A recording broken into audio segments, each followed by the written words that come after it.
Hello, everybody, and welcome. This is June 25th, 2022. What a week. This is Lessons for Full Spectrum Humans, Level 1, Lesson 14, all about ascension. What a week. We just went through June 20th, 2022, the summer solstice, an enormous portal. I knew it would be a big energy doorway. I set up the first day of my Flying Rainbow Lasagna actual dance movement class to be on that day. And I felt this whole week a massive positive redirection of my life, redirection of where I'm flying in time based upon my own personal decisions and also on external factors, and realignment, I would say, of the collective whole. And I'm so excited to share this particular lesson with you. And I sent out the invitation also to everybody who's a patron. Simply feel that the information is so relevant. I want to just, I really want to prioritize just making sure that people have this information because it is so, it can guide you on your journey. And so I recorded this in 2012, 2013. That's like almost 10 years ago. And everything that I was writing about and not writing because I mostly speak, but speaking about and anticipating then is exactly what we are going through right now. Everything that I talk about, you'll see what I'm talking, what you'll see as I go forward. So let me also do, before I get into that, I did a quick video, but I want to share these ideas more widely because I wanted to share what I always do these things while they're relevant, because our timelines like shift. So if I get an idea from sun gazing, I'm like, I need to go inside and record that right now before we shift and it goes into irrelevancy. So I do everything while it's fresh and hot. All right. And I would encourage you to do that too, because we go through 10 million portals every day. Take the inspiration while it's fresh and hot and act on it, because then it evaporates if you don't, and it just becomes an irrelevancy. So one of the things I wanted to talk about is the sense of ascension. Like, oh, good, Aaron is coming in. Ascension being spiraling up that time spiral, getting in alignment with the central core timeline. We are used to being in this out of alignment or descended phase, or somehow genetically degraded. And the reason why we have to ascend while we are in the planetary ascension process is because we've been artificially kind of forced down into layers of not just density, but also distortion. And there's a lot of primary trauma in this, because when we start to go into lesson 18 in the story of, oh, wait, why are we down in distortion? I'm starting to feel negative and angry about this. Like, it's all part of a very valid arc of feelings, like a trajectory of your feelings, just in the same way that there is like grief, you know, and there's fighting against it, and then finally you come to eventual acceptance. There's the same arc of our feelings when you find out about your own trauma, when you find out about your planetary trauma, when you find out about the things that have been done to you and to your body to put you in this situation. A lot of the time there is the initial, I put my hands on my waist like this because it's like, this is not okay. Like, this is an angry pose, an empowered pose. There's a lot. This is like the response to that initial trauma. But a big part of what I want to tell you is that it's like muscles. It's like if you're at the gym and you're working out for, like, these are my pull-up muscles. Like, I'm pulling up and pulling up and pulling up. But at a certain point, we will be at that apex. We will be at that pinnacle. We're used to being like, swim up, swim up, swim up, swim up. At a certain point, you're there. When you ascend, what does it feel like? How do we qualitatively change? Because we're talking about getting faster, creating more light, metabolizing faster, getting superluminal. That's faster than the speed of light. And then a certain wong will be there at the speed of light. What does it feel like? And my perception of this is that instead of the journey being so focused, like with my eyes closed, of feeling energy coming up and coming up to the top of my head, we do that in our vocal toning, we do that in a lot of sun gazing practices. You're there as an entirety, as a holistic sphere of energy. And from that point, what it feels like to me is like being a sun, where you're simply radiating outward in all directions, like you maintain that pinnacle existence and you are this entirety. And I also feel it a lot as like ascending out and receiving back in all of these different directions. So be prepared for that change. Right now, you might be at the gym of ascension, where you are getting stronger, and we'll talk about that too in terms of your flying muscles, at getting up to higher heights, transcending our difficulties. But at a certain point, you will be like, I've transcended. And then there is not no effort, but a different type of effort at sustenance. You're like, I'm here, I'm sustaining it. and you get good at sustaining it. So just be prepared for that. That was that part. And then I also want to talk about the tiny screws, because this has to do with the new layers of reality that we're exploring in terms of spirit matter, matter that responds to spirit. Flying rainbow lasagna as something that brings together formerly divergent realms. It is the shape of non-duality. It used to be E equals MC squared. Energy equals matter on the other side. My face is the equal sign. When we bend energy and matter together, what do we get? Flying rainbow lasagna. We get infinity. And the idea behind that is a new form of matter. That is the combination of spirituality or non-physical presence or pure energy, or the ethereal non-physical realm, the realm that you cannot weigh on a scale in kilograms, and the realm of matter that you can weigh on a scale in kilograms. And that is an amazing feat, like we are in a new realm, and that we were talking in this class many times about different stories of manifestation. Like for Angel, she manifested a wheelbarrow. I've manifested tiny screws. And I was in the sun and I was doing my sun gazing and my dancing. And I was really tuning in on this and really comprehending this. If I were a benevolent, extra dimensional, higher presence, which I am, and I created a type of matter that is spirit matter, matter that is created by the mind and responds directly to the mind, how would I best use it to help the human and ecosystem population? How would I use it best to help beings who are here struggling in their ascension process, which I'll talk about as part of the formal notes of this class, ascension process, and also coming out of a rather benighted economy that is the one of ignorance and of darkness and of diminishment and materialism and fear of lack and all of those types of limiting factors. How would I help people the most? Would I be like, I'm going to manifest a diamond in your pocket, then you can bring it to the jewelers and sell it and, get some money, and then you can go out and buy the tiny screw that you need? Or would I manifest the tiny screw? And I say this because a real virtuoso presence would recognize it's not just about the commodification, like I'll manifest something of value for you in your economy, then you can sell it at a store, translate it into whatever you need and buy your food or your hardware or a wheelbarrow or whatever practicality that you need.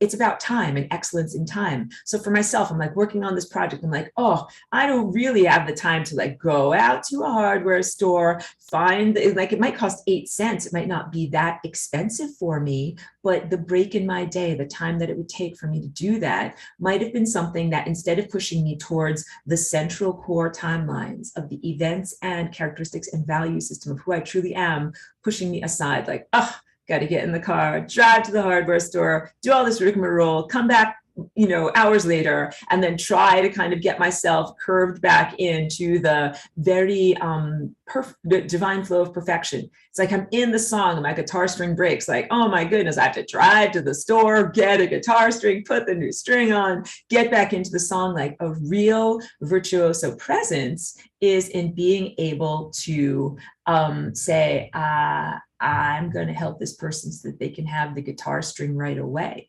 and not have to worry about getting to the store or whatever item of practicality has manifested for you right away.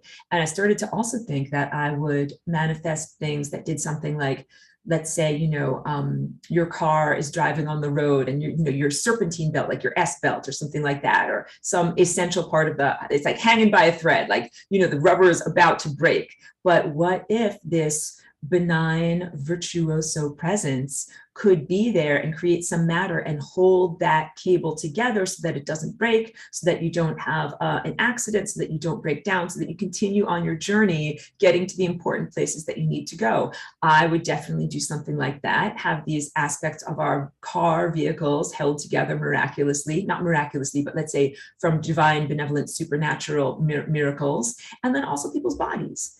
What if you could have some of this conscious, self-directed matter that responds to mind go into like someone's aorta or something like that was about to burst and kill them, and heal and repair it? And like not only would that person stay alive, but even having to avoid the necessity of having a major surgery and all of the medical debt that entails, or someone who is going to have a stroke and being able to avoid their brain damage, or any of these things, like going into your tooth and fixing the tooth so that it doesn't, need a root canal or something like that. Like that is what this this benevolent type of matter that responds directly to mind would do. Instead of like, here's like $5,000 so that you can pay for your root canal, let's head that off at the pass. That would be a part of the overall reality shifting towards, it's called the divine continuum, divine intelligence and divine willpower exemplified in the world of material experiences, but those material experiences are also now non-material experiences. Whoosh, over to my notes,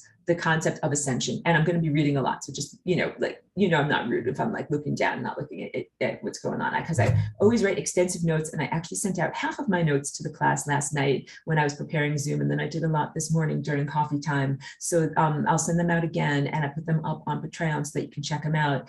It's worth reading through. And I'm also putting together a PDF of all of the notes that I did of the year. Ines has encouraged me in that sense, because she says that she derives a great deal of insight from reading the notes and a lot of aha moments, because sometimes it's just a different way of getting that information through visual, reading perception, and also maybe sometimes more direct than listening to a whole video, which I know my videos are 2 and 3 hours long. It's long, like get your Gatorade, get ready. We're here for the marathon. I joke, but it's not a joke.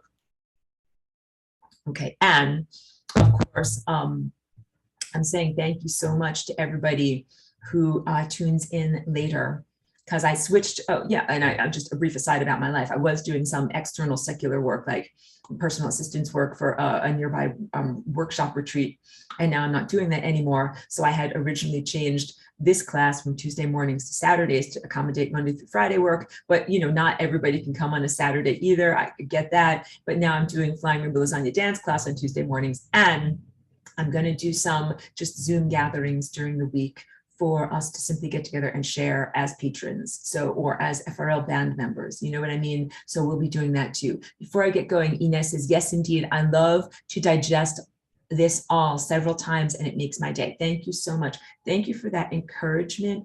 Thank you for that feedback, because it helps me to know like what are the most effective things that I'm doing in terms of sharing the ideas and information. So when I write these notes, and I used to write them only for me with tons of spelling mistakes and like very poor grammar. And then I started to think, wait, this might be something that others might also benefit from, like, because I'm not just going to be reading it myself.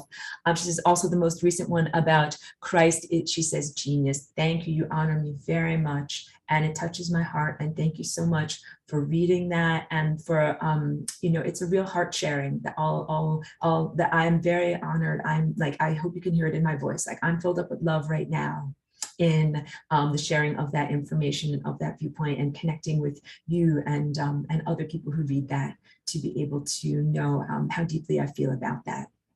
So this also is about ascension. And I'll tell you that ascension is mastering the basics, like what everything that we've been doing. This is when I recorded this 10 years ago, teaching people about mastering the basics of what are these colors, what are these chakras, what are these patterns that reside within us and that we align with on a larger level.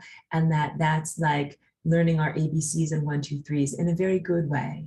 Like, there's nothing wrong with being a nascent consciousness, or in this lesson, I'll talk about being a little baby sea turtle. There's nothing wrong. There's everything right with being a little baby sea turtle, and we're hatching out of our egg of reality and trying to make it across the ocean, like across the beach, to get to the ocean. And the ocean is Christ consciousness. That is who and what we are. We are these little newborn light body beings, like little sparks that are kind of going across this area that's kind of perilous. Like when little sea turtles hatch and they have to make it to the ocean, but there's lots of creatures that come down. They're like, yum, yum, my favorite baby sea turtles. Oh, they're so delicious.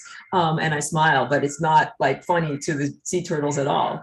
So yes, each one of us is like, crawl, crawl, crawl. Like, let's get to the ocean of consciousness, which is Christ consciousness. And I'm going to return to that as part of this teaching today, and what that is, what that feels like. Sorry, hold on a second. I'm going to close the window because there's a car alarm outside. Hold on. Okay.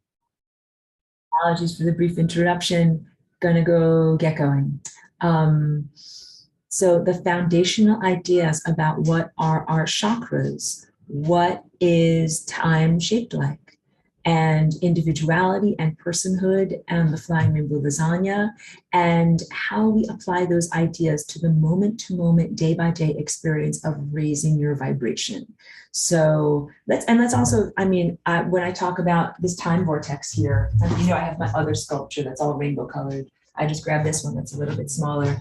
This shape that I'm always holding up and showing to you, and this bottom quadrant that is the time vortex, that's really a key concept in terms of achieving freedom and higher dimensionality and higher perception, of really comprehending and knowing what is the shape of the many, many, many branching timelines. Because I think more people are just getting an intuitive sense of, I know there's more than one possible future. I know that there are many different time roads, but not really having a comprehensive, holistic view of what does that map of time look like.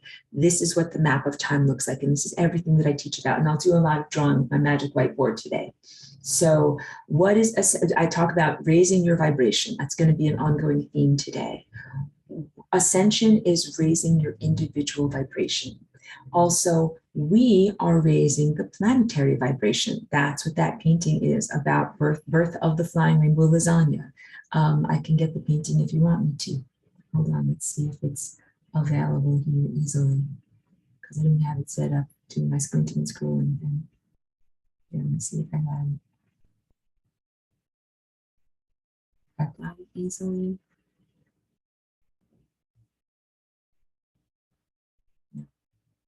Sorry, guys, I'm just going to have to leave you on in that sense. I'll show it another time. The picture of the sun, the picture of the planet Earth, and the picture of me, the person that's inside of it. Wait, I know I can get it instead of describing it to you. Make life easy. It's right down here. I know I have it on my computer in many different places. Yeah. Share screen. Share screen. Let's do this right. This painting right here, we've got there, so everything, let me turn to my face over here. Everything about this painting, and I did this painting in 2012, is about personal and planetary ascension. So the sense of Earth and the sun are in a big partnership together. Earth is ascending because of changes that are coming to us in terms of consciousness, frequency, possibilities, and probabilities that are coming to us from the sun.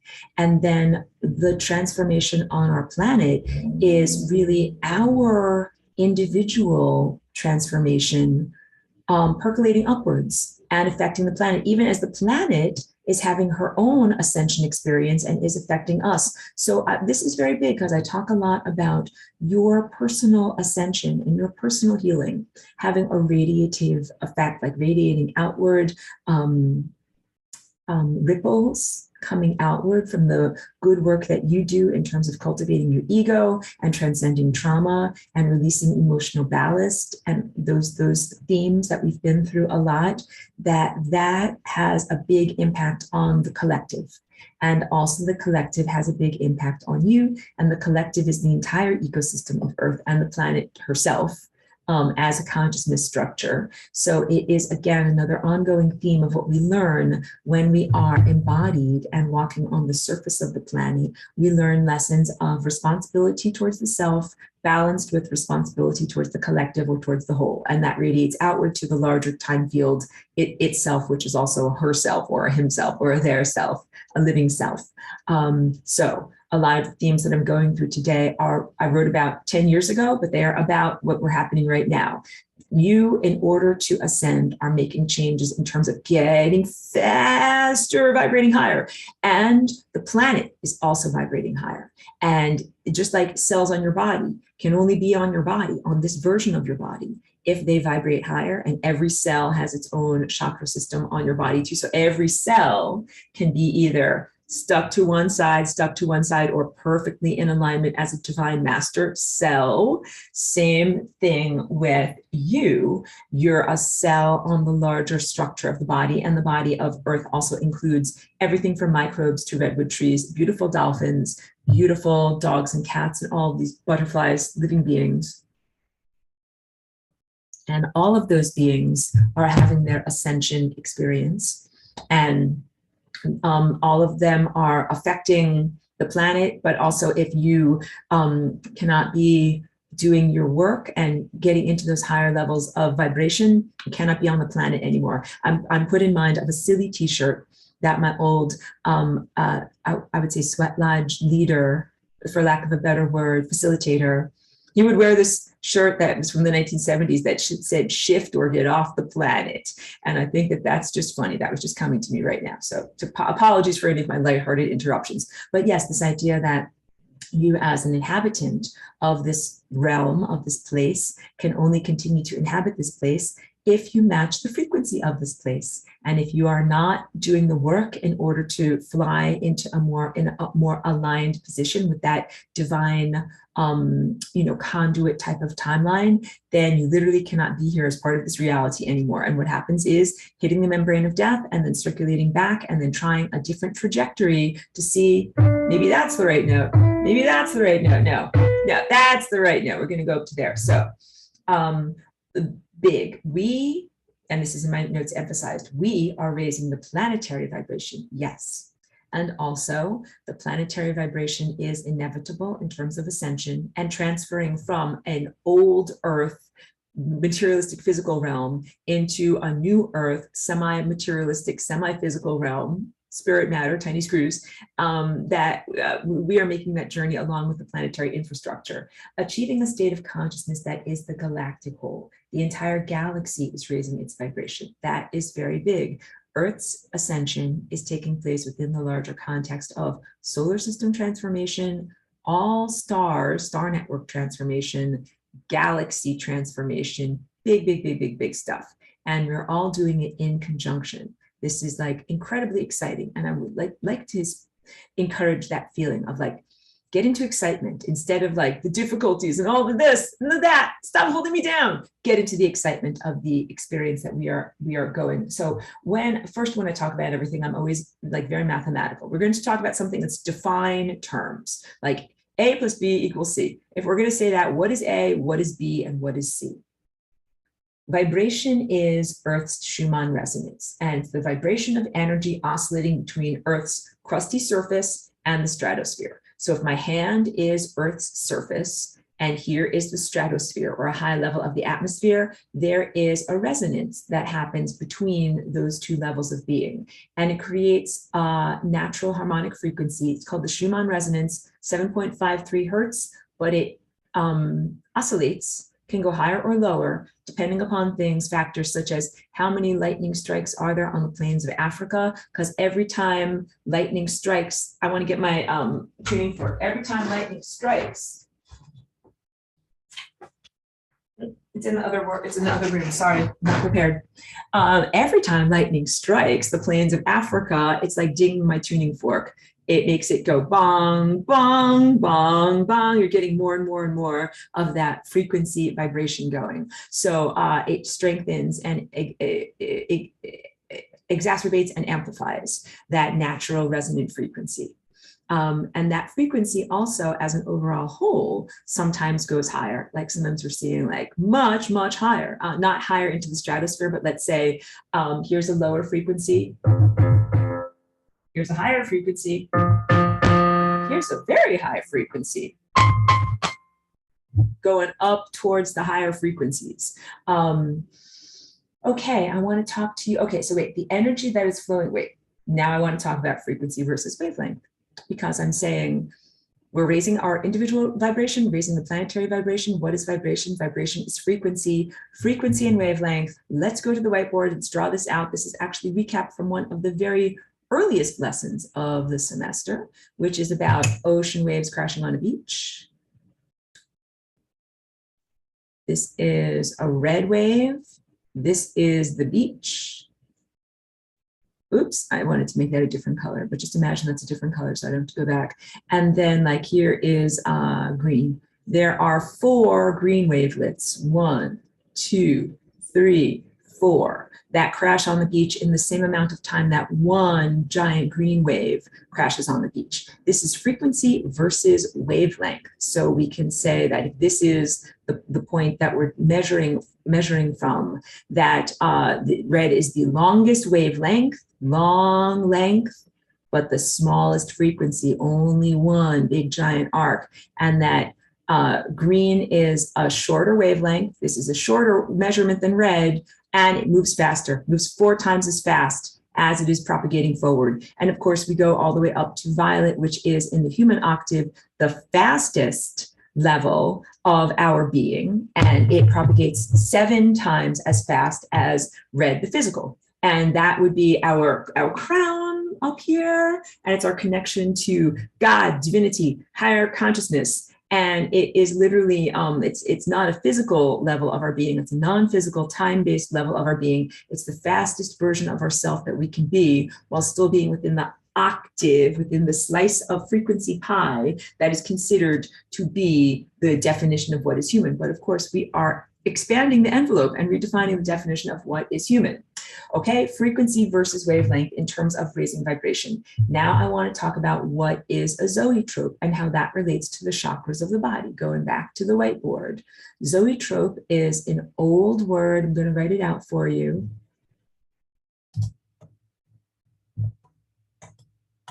Zoetrope, it means wheel of life, Zoe meaning life. And this is something that they had like even in the 1600s, that what they created was a cylinder like a drum, shaped kind of like this, and that's not the best drawing ever, with vertical slits in the side. And the vertical slits go all around, and of course there are some that are on the other side there. And then this drum rotates around, and as it rotates around, each one of these little slits creates a flashing inside of your eye. And then they would also take a strip of paper like this, and the paper is divided like a film strip or animation cells, and has little images, and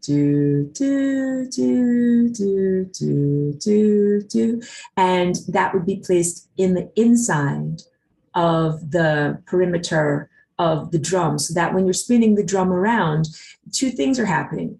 I'll go back to my face. The little vertical slits are moving by at a fast rate. They have a flicker rate. And what you're seeing are little glimpses of the animation cells inside of that zoetrope, so that you get these little images flashed at you. So this is big. This is getting into the higher dimensional viewpoint when we look at a physical reality structure. There is a phenomenon in human visual perception that is called persistence of vision. And what that is our ocular anatomy's tendency to smear together static images into a smooth motion, into a smooth movement. So we learned about this in terms of human history by being able to make movies, like actual old-fashioned film movies, when photographers, so like early 1900s. I'm going to make a strip of photos. I'm going to put them through this projection machine. I'm going to send light through it. And if I do it at the right rate, then you have like one of these old Charlie Chaplin type of, it looks kind of herky-jerky, right? But it kind of was a magic at the time because it gave the sense of a moving picture. What the phenomenon is that we have one image here, a static image here, a static image here, a static image here, moments of time. And our perception apparatus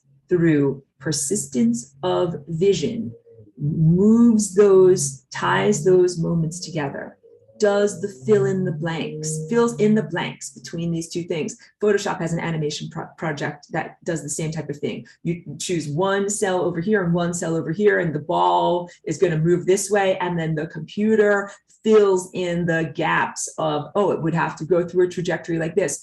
That we are doing that with our visual system all the time. So we have these amazing chakras that are in front of our body, including, now to make sure I have the right picture showing up here. This is a pretty good picture. Do I have one that's a better picture? Yeah, this one.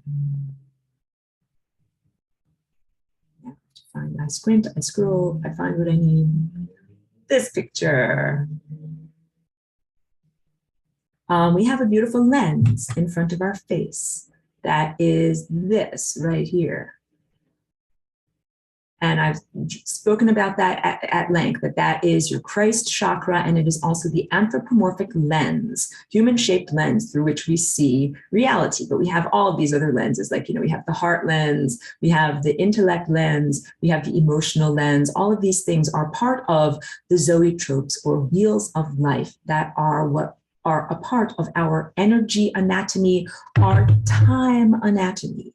And what we are looking at, what you are looking at right now, everyone, is not a series of moving images. Even like, I know you are looking at me on a screen. We'll talk about digital refresh rates and videos and things like that. It's not the same as the old-fashioned film strips. But let's say you direct your gaze to something in the room and you're like, okay, I see whatever, a butterfly is flying across the room. That butterfly is actually a series of static images separated at the Planck length, not a moving object. What is the Planck length, Aurora? The Planck length is the smallest piece of the cake of reality that you can cut a piece of reality cake into and still call it cake. So it is a subatomic length. I know that might be a lot. It is 1.6 times 10 to the negative 35.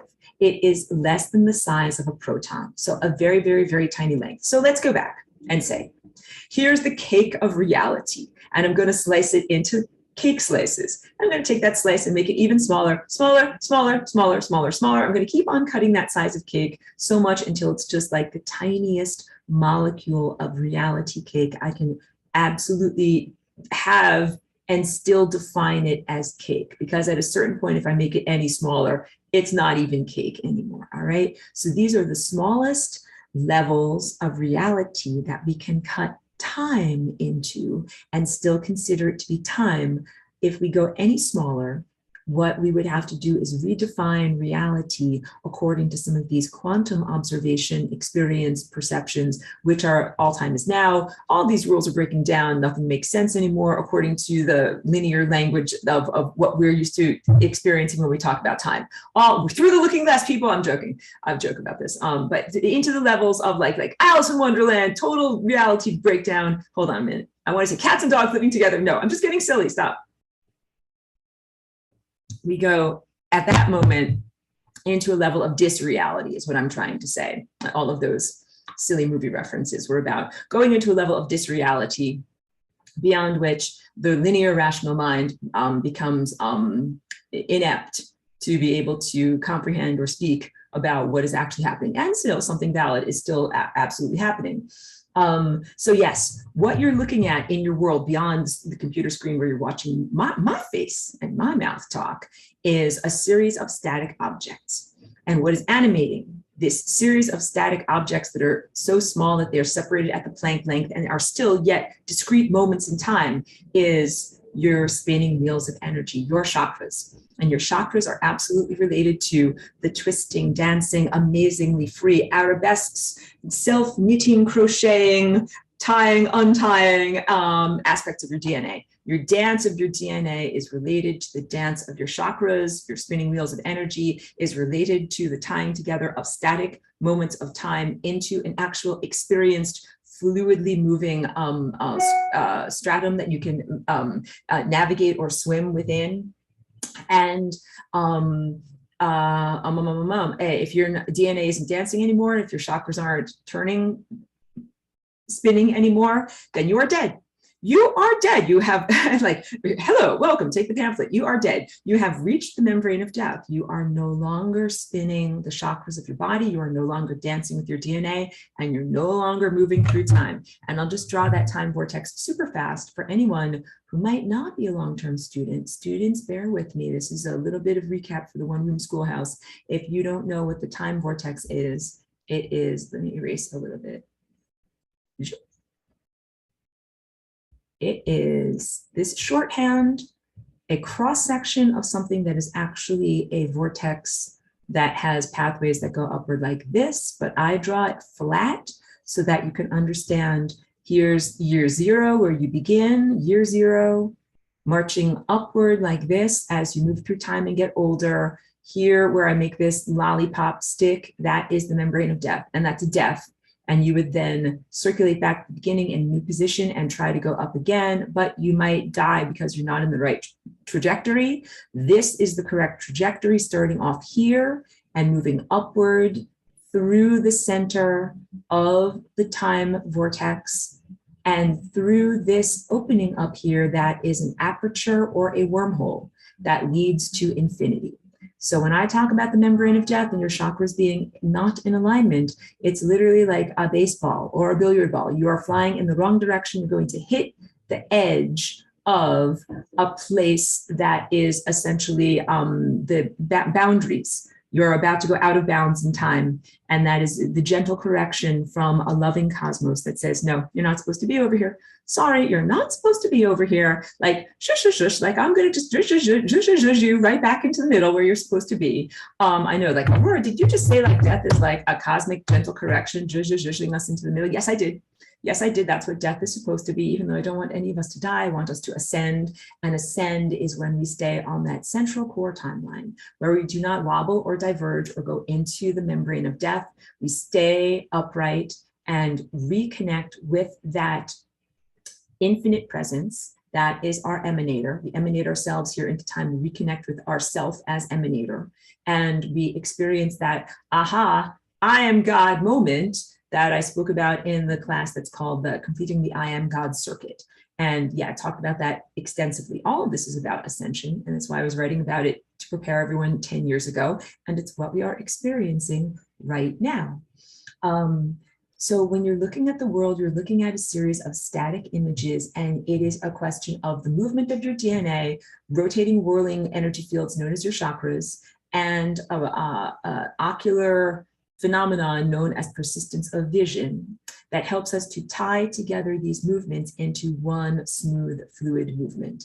Now, of course, in the world of film, in the movie world, you go to a cinema and they play a movie, it does not look herky and jerky like Charlie Chaplin. It looks perfectly smooth and natural because the movie industry has developed standards of learning exactly how many frames per second your eye needs to see in order to see a smooth movement. And it's something like 26 frames per second. And then also upward from there, there is HD, high definition. More frames than that make everything look super crisp and super clear and super amazingly filled with detail. And let's talk about video stuff, because video stuff is different. So video does not have the same refresh rate where you have a whole picture flashed at you, a whole picture flashed at you, a whole picture flashed at you. It has a refresh rate that actually kind of goes up and down the screen like this. So you're not necessarily getting that same phenomenon, even though the refresh rate matters and the flicker rate matters. That's where I'll say on that. But it's a very pure analogy when we go back to the idea of a flip book, simple animation, a zoetrope, or old-fashioned film in a movie screen. There's questions, so I'll get to this before I roll on too fast. Ines says, is this the reason why we perceive the time now running quicker and quicker since the overall vibration speed jumps up? Yes, I'm hugging you. Beautiful question, absolutely perfectly timed. Yeah, our chakras of our body are spinning at faster and faster rates in conjunction with the chakras of the body of, get to my picture, get to my picture, everyone, that I was just showing you, of the planet, the planet, the planet, the planet. There we go. The chakras of our entire planet are spinning faster and faster and faster as more and more and more of this amazing solar conscious energy, stellar energy flows to our planet every day. More and more and more, faster and faster and faster, more intelligence, more data, more facts, more perception, more information. And of course, that is affecting us as miniature cells on the body of a larger, beautiful planetary structure. And then we increase our rate, the planet increases her rate, the sun and the stars are increasing their rate too. I told you this was galactic scale to the size of the galaxy and the great central thinker, the black hole at the center of our galaxy. All of that is leveling up. So snapshots or moments of reality become quote unquote tied together by the integument or the connective fibers of your mind and your perception. That's big because your mind and your perception are intangible items of perception that are hugely powerful. You are actually painting reality with your mind. You are embroidering the raw ingredients of these simple static snapshots into something that looks like a butterfly flying across your room, or any kind of item that has movement. And in the sense, I'm trying to give you the empowerment teaching. Your quantum observership, your perception has everything to do with looking at the world and giving it a higher dimensional truthfulness, because things that are flat and things that are static, I'm frozen, I'm static, I'm not moving. But if I'm volumetric and I'm moving, that's because you are adding those layers of your perception. So through light and shadow, you add volume, third dimensional volumetricness. You know your computer screen is flat, right, guys? You know your computer screen is flat. But when you look at me, you're like, wow, like that's rounded. That's a rounded object there. That's a rounded object there. Yes, I appear to have form because of the way you are interpreting light and shadow. Wow, and I'm moving because of the way you are interpreting static images and tying them together. You are adding another dimension with your perception. That is what we do when we switch from a toroidal energy field, dun, dun, dun, like this, into a flying rainbow lasagna energy field like this. You add an additional level of degree of freedom, an additional perception, an additional dimension with your perception. Add an additional degree of freedom, and that's when you become able to tie together formerly divergent realms or maneuver in new ways. And I'm going to get to that too. It's essential to comprehend when you look at the reality around you that you are seeing discrete moments and your perception is tying them together into a smooth, fluid motion. It is your consciousness, the apparatus of your perception, connecting the moments together exactly the same way that film and TV works. And you're covered on your body by many wheels of life, and you are perceiving reality through a filter. So as your filter changes, for example, Inez's question, your filter is moving faster, reality is moving faster. And this also has to do with when I tell you when you meet otherworldly beings, you can't simply say, where are you from? Where are you from? You know, point to it in the sky. Sometimes people will be like, okay, when are you from? Okay, that's also a limited question. You have to say, how fast are you from? How fast are you moving? How fast are you rotating? That is essential in terms of being able to have even the beginning, hello, welcome, greeting conversation. How fast are you moving? Hi, where are you from? No, not where am I from? Not when am I from? How fast am I from? How can we even get together and have this conversation? Okay, now let's talk about how fast is your organic computer, your brain, processing information. All of this is based upon how fast you are moving. How fast is your energy moving? How fast is your consciousness moving? Got it? So just to give you a little bit of a spoiler alert, like you could be surrounded by a sea of consciousnesses that are moving at a different rate than you, and you are unable to communicate with them effectively because you can't either see or perceive them or hear their information messages or communicate your information message back to them. And you might need a translator or a foreign envoy like me to be able to bring that information to you through a way of comprehension and perception that is accessible to you. Duh. Let's talk about how quickly is your organic computer processing information. Connectivity. How long does it take to get information from point A to point B? Let's draw it out on the whiteboard. Let's draw a brain. Let's get a brain color. Here's a brain. It's got, two hemispheres and kind of like a convoluted bumpy surface, right? That's your brain, everyone. And let's say we want to get a neural impulse from over here to over here, one side of the brain to the other. Well, the linear way of doing things would be to say, okay, I have to create a neural impulse and I have to go do, do, do, do, do, do, do. I have to jump across this chasm that's between, there's a neurological bridge there that bridges everything together. Then I have to go do, do, do, do, do, do, do, do, and then I get to over here, point A to point B. And that in many ways, that would be the limiting factor of how fast can a person think or how fast can a person perceive. An idea or a neural impulse can go nonlinear. And when I talk about this, I'm talking about the little ant that I always use as an explanation in all of my example in all of my explanations. The little ant that lives on a flat two-dimensional surface of paper, and it goes crawling, crawling, crawling, crawling across the surface of the paper. And it takes me so long because I have tiny little legs to get from point A to point B. But what if we can do two things? What if I can fold the paper, fold the fabric of time-space, make it convoluted so that point A and point B touch? Then even my little tiny ant legs don't have to go very, very far. Or I can consider, what if I went through a doorway here, a portal here, doorway here, skip all of this rigmarole interdimensionally and come out through a doorway here. That would only take 1 second. That would be, I go right across to here. And that is something that you can do with your neural impulses. I would call it wormhole to wormhole, sending an impulse around the brain more efficiently than linear patterns, being able to increase the speed of your neural processing. All of this is able, you're capacitated with this when you do flying rainbow lasagna. Back to me.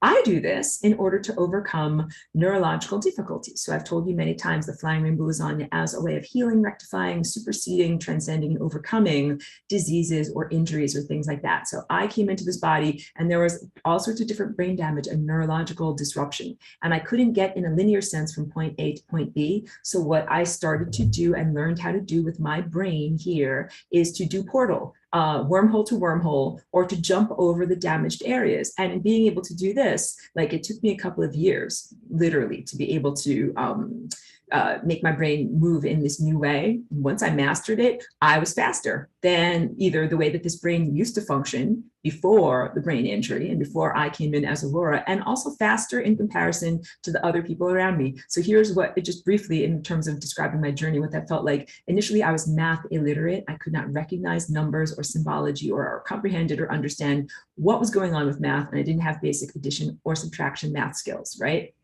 It's very much like the sense of being in a foreign country with numbers and money that is being used where you just have no comprehension. You just like, you give someone a piece of paper, they give you pieces of papers and coins back, like you really don't know what's going on. And what I started to learn when I became a custom framer at like an entry-level job was what inches look like on a ruler. The ruler gets bigger as the numbers get bigger, the ruler gets smaller as the numbers get smaller. And I started to do what is now my artwork, envisioning packets coming together, these circular packets, just like the waveforms that I drew for you, where I could imagine this many packets come together and create a block of 10, and then this many blocks of 10 come together in order to create 10, 20, all the way up to 100 and more and more and more. So when I first started doing that work, I would, have to do like my calculations, like estimate the job, how much is a mat, we're going to mat and frame something for you. Here's how much your mat costs and your backing costs and your glass costs and your frame costs. And then I would say to the customer, just give me a minute while I calculate this all together. I would get my physical human machine calculator out, do the calculations, blah, blah, blah, blah, and then give them the answer. And then that's your estimate. And then years later, at that point, I had worked my way up to a different, position, working and running a frame shop. And I would do like, blah, blah, blah, we'll just do your estimate now. Just give me a minute while I calculate this. And I started to realize that my wormhole to wormhole capacity was making it so that I didn't need the calculator anymore. I could just go like, oh, this plus this plus this, and I could see the packets coming together. And then here's your estimate down here. And so that was my basic journey of learning how to first transcend brain injury, go around the areas that were burned or, like scarred or something like that. And then what I eventually learned was like, oh, like if I can do that to get around that area, I can also get from point A to point B to point C to point Z much more quickly. And that's the way that my neurology of my brain works now. I have all of these impulses that go through various different nonlinear wormholes and act as a holistic whole, using my brain and also using the stars in order to create patterns of, perception and thought freedom that's faster than I would have been otherwise. Aurora, why are you telling us this? Because you're surrounded by a sea of consciousnesses that are moving at a different rate and they process information at a different rate, and you have to get faster in order to see them and talk with them. Yeah. And if I can do it with flying rainbow lasagna of my body, you can do it flying rainbow lasagna in your body. Yeah. Going back to my notes, being able to increase the speed of your neural processing. I use FRL to overcome blockades, neurological deficits, things that stopped neural signals from moving effectively through my brain after the brain injury. And I had to use wormhole to wormhole neural processing in order to get past damaged brain areas and be able to form new patterns or maps. These were in the areas of math, language, and visual perception. The rewiring has been done on me. I say by higher dimensional entities in this recording, and it's truthful. And also I'm a huge participant in doing it to help the neural structure of this brain to think more quickly. And when I say higher dimensional entities, I'm talking like at the level of Christ consciousness, at the level of God consciousness, incredibly fast and profoundly benign and benevolent levels of being that have helped me to be able to, and higher self, like that is really how I would describe this. My collective, coherent light beings, coherent light family, of being able to help that process to happen.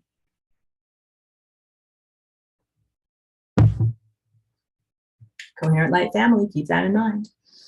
I think, perceive things and process them more quickly than used to be possible with the equipment brain of this body pre-FRL, or in comparison to others who do not yet embody FRL patterns. And that's because those people are vibrating at a slower rate. Keep that in mind, topical theme of today.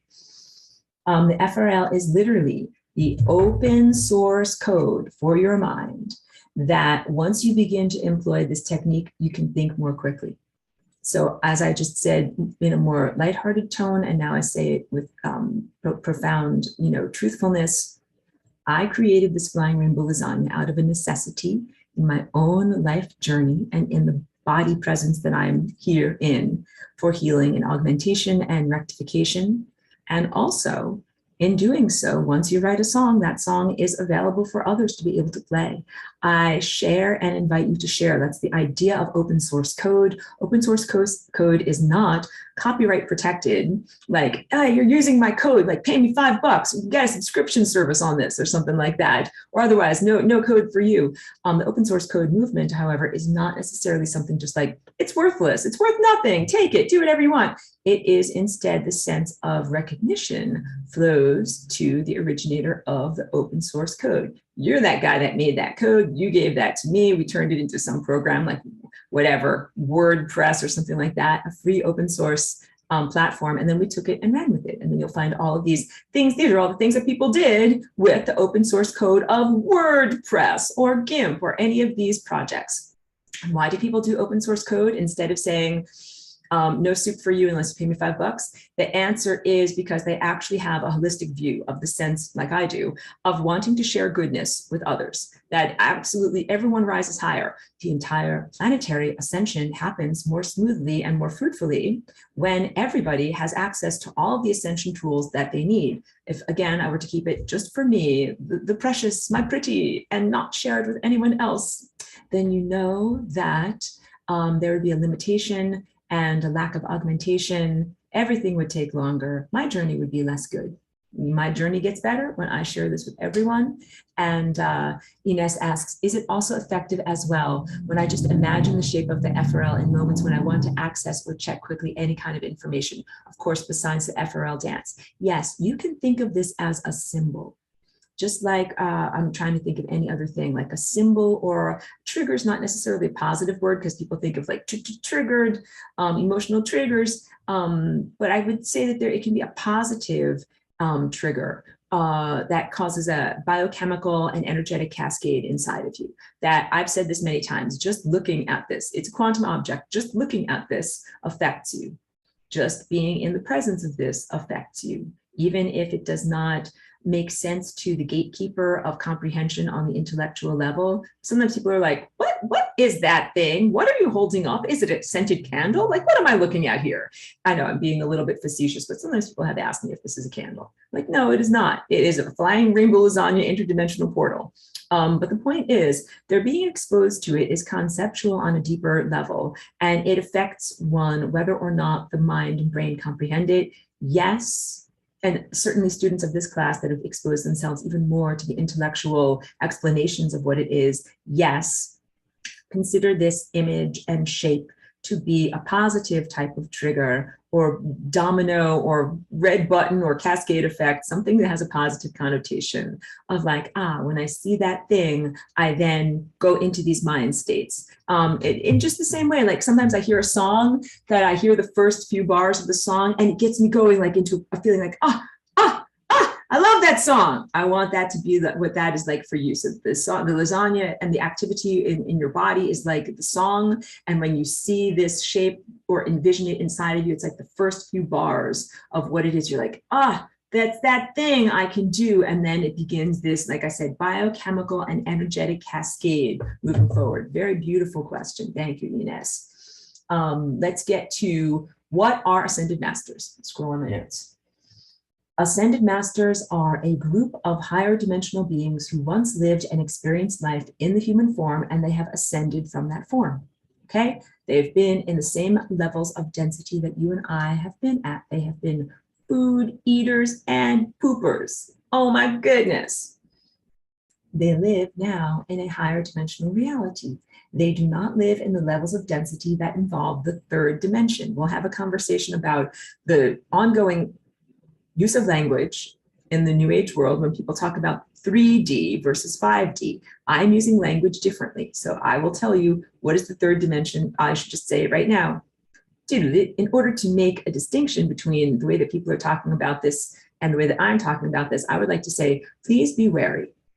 Because I sometimes feel that my work has been taken and cherry-picked by intelligence agencies who then take some aspects of the truthfulness that I share and turn it into a psyop or an intentionally distortive agenda. So 3D and 5D, as it is spoken about and talked about in many ways in the world right now, is not accurate when you are talking about something that says the third dimension is just a simple, boring physical reality where, you know, you're like trudging along. And then 5D is an expanded fantasy land where you still have a face, you still have a body, but you feel more happy and euphoric inside. You feel more free inside. You feel happier feelings when you drive your car, park it in a parking lot, and then go to the smoothie shop and get a smoothie.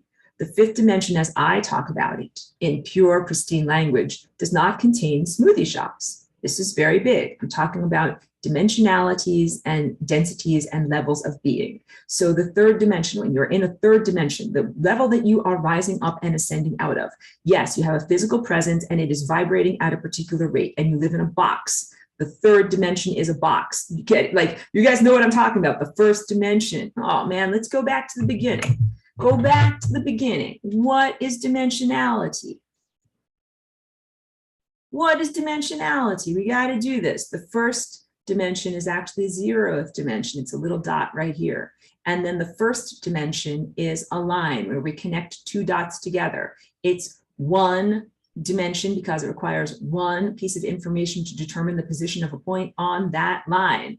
It is a number line. If you add up what anything that is perpendicular to that initial vector, which is perpendicular is going to be in this direction. This is the little symbol for a 90-degree angle. Perpendicular means at a 90-degree angle. When you line up many, many, many lines next to each other, you get a flat plane. This is a flat plane. It is a two-dimensional surface. And that's because it requires both an X and a Y piece of information to describe the position of a point on the plane. But then what is perpendicular to the plane? Well, that's easy. That's going up like this. Here is your 90-degree angle jumping off the flat plane. And what we're going to do is we're going to put together many flat planes, like either pieces of paper or playing cards. And when I draw this better, not in my really bad drawing that it looks like right now, but what you end up getting is a cube.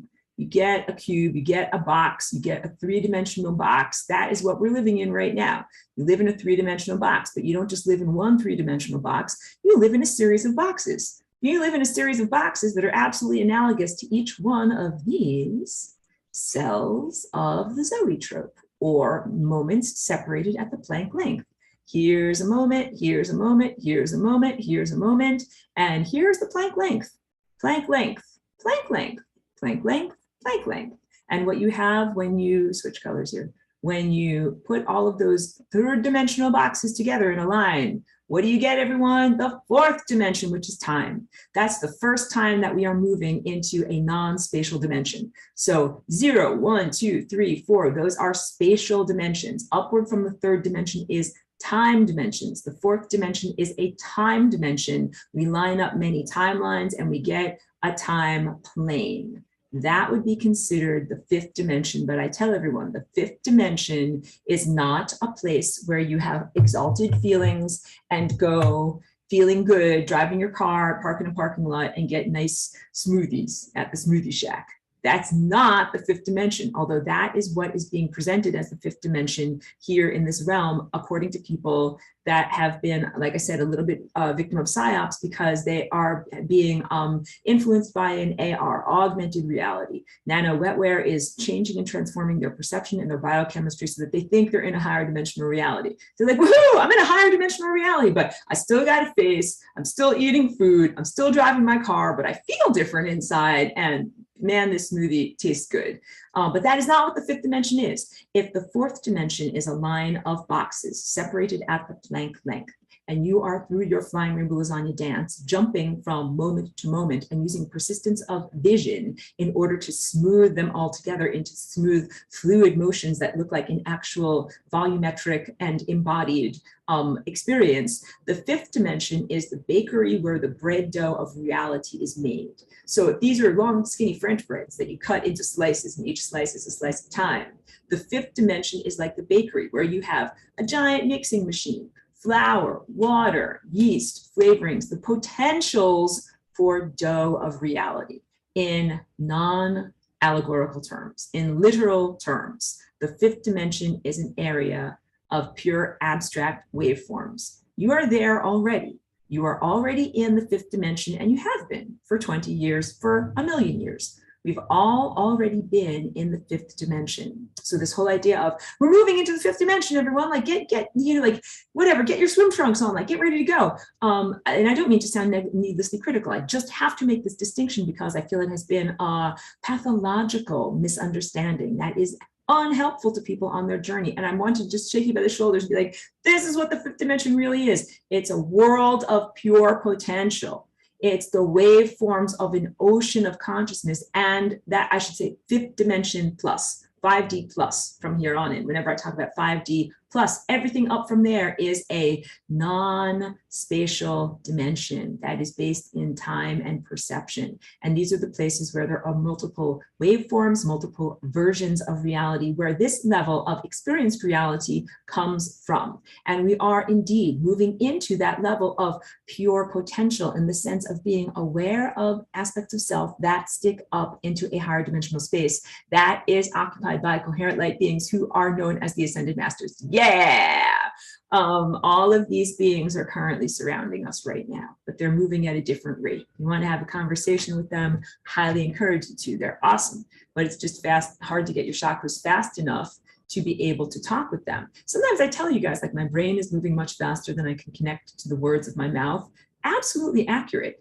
Like, it's not just merely, aphasia or some other like neurological deficit. Like, my perception and thought structure is moving at an incredibly fast rate that I have difficulty in synchronizing, like the double Dutch jump ropes, and making the mouth make the sounds to get these things across to you. That's why I do the telepathic email blasts, which I used to do when I was a custom framer too. I would just be like, let me just show you in your mind what this is going to look like. But then I learned, like, not everybody could sense on that level, so that it was just not an effective way to communicate. I was like, okay, like, overroll my eyes. Let's get this sample. I get this sample and this matte sample, and I'll show you what this is going to look like. But with you guys and with telepathic partners, more and more, I'm able to just do a direct email blast into your mind and be like, here's what it looks like. Here's what everything is. Here's the basic raw information. Which is just much faster and more gratifying and more accurate to me. But the whole point is to talk with Ascended Masters. A lot of people here might feel like, I don't like what's going on. I don't like the fact that we've been crashed down and degraded. I don't like having a genetically modified body and having to eat other physical bodies. And I don't like all these bad things that have happened to us as a planet. I want to talk to the Ascended Masters. Call them up. And I want you to know that the Ascended Masters are absolutely here. They're like right next to you. They're like, we want to talk with you so bad. But the only problem is my phone runs faster than your phone does.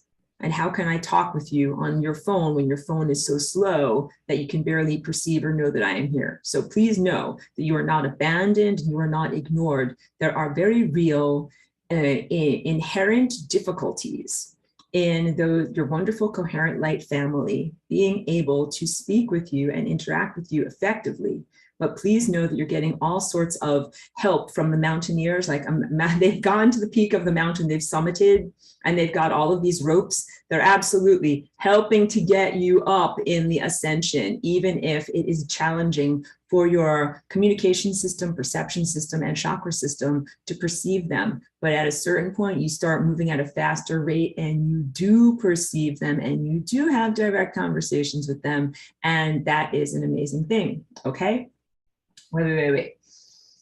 So these ascended masters, they do not live in the levels of density that involve the third dimension. Now that I have done my fist shaking, like it's not the fifth dimension, I've redefined terms. So the third dimension means what? I'm living in a box. I'm living in a series of boxes and I'm inhabiting those boxes and jumping from moment to moment. And there's also a objective materialist viewpoint of the third dimension that says a box is just a box. And we only have this many pounds of wheat and we only have this many pounds of corn and this many pounds of rice. And we're in a limited situation. That way I'm going to price all of these commodities at this amount per pound and sell them. And that is many ways the way that we have run human economy for thousands of years. When we get into the world of the fifth dimension, the reason why this is a more expansive world than merely experiencing smoothie shacks is because you can literally collapse those waveforms of pure potential into anything, including wheelbarrows and tiny screws. You can have an expansive experience of what it is to be in a physical body. And you also, in that knowingness, move beyond the sense of fear of lack. What if I don't have enough money? What if I don't have enough money to buy a smoothie or tiny screws? You're like, well, I'm creating the smoothie and I'm creating the tiny screws and I'm creating all of these things with my perception.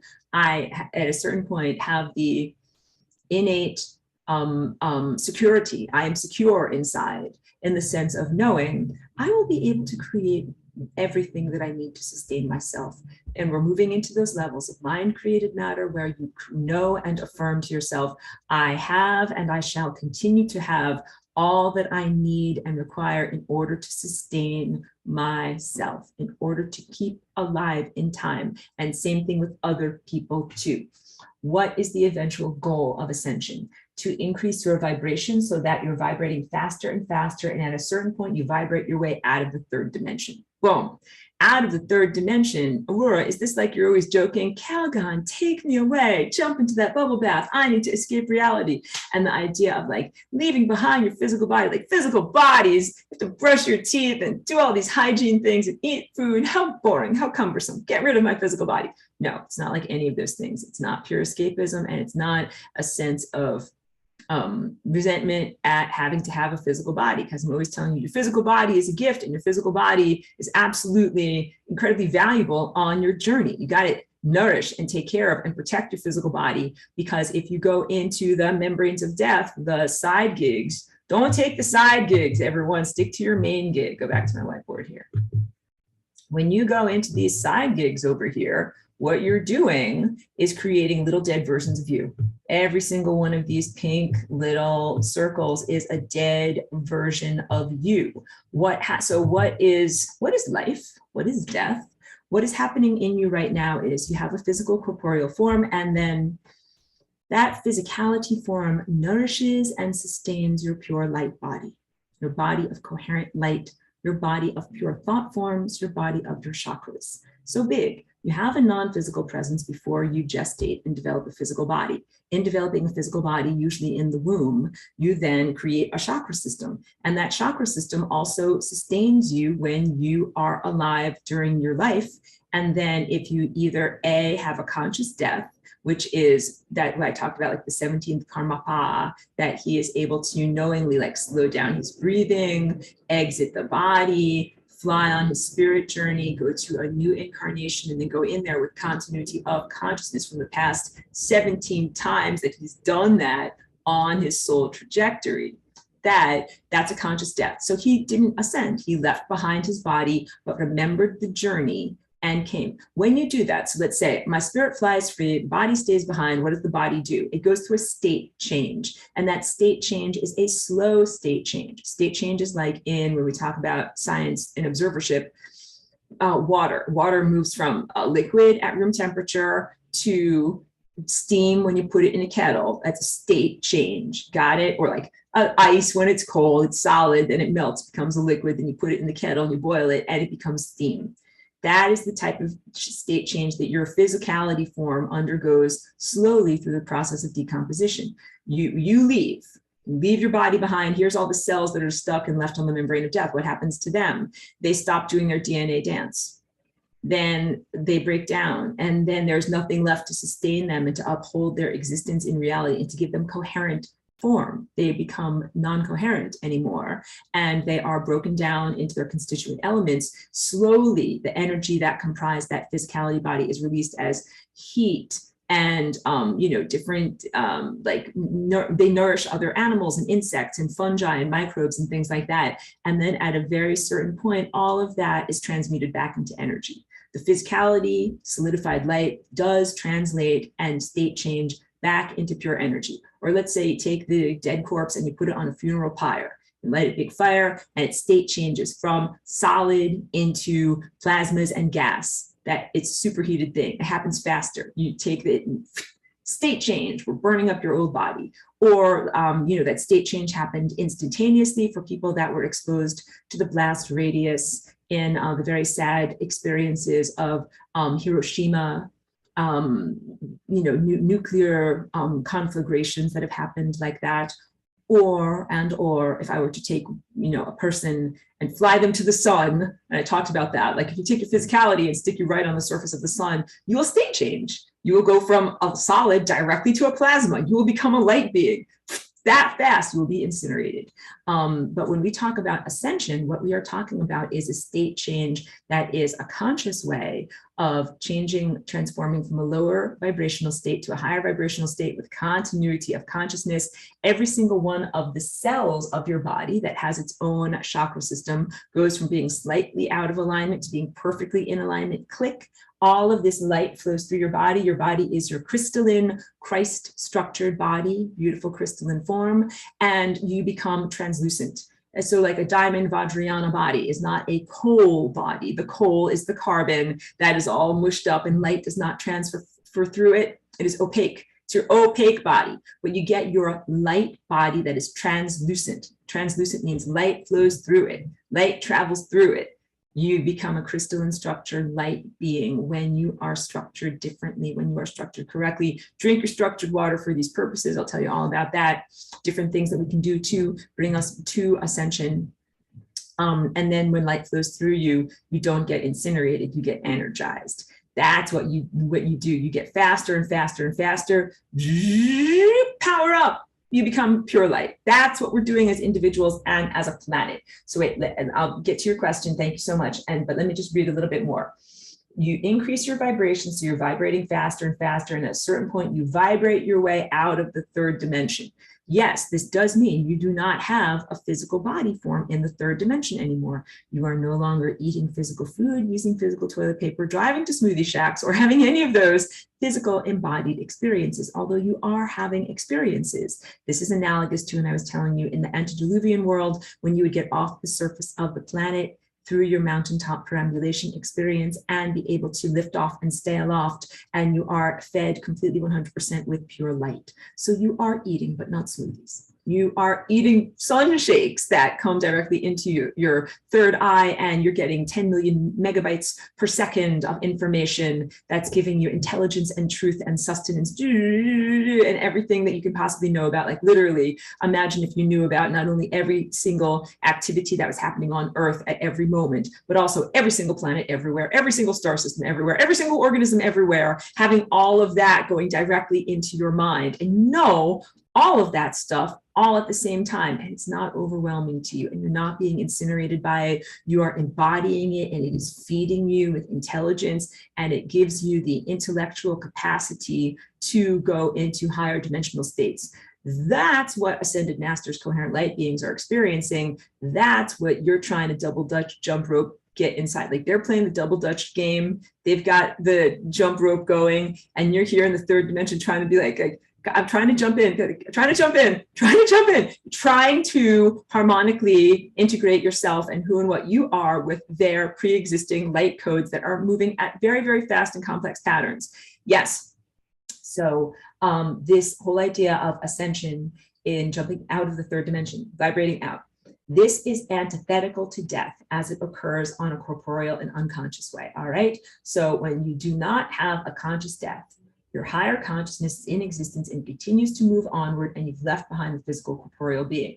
It doesn't remain as it was when you were inhabiting it. It's what I was just talking about. It decomposes, slowly degrades, and the energy is released slowly through heat and decomposition, and the flesh is consumed by insects, animals, and microbes. Eventually, the physical body does state change. It moves from a solid to a liquid to a gas to a plasma to pure energy. Your consciousness switched to the next highest available timeline to keep going. Dun, dun, dun, draw it out for everyone.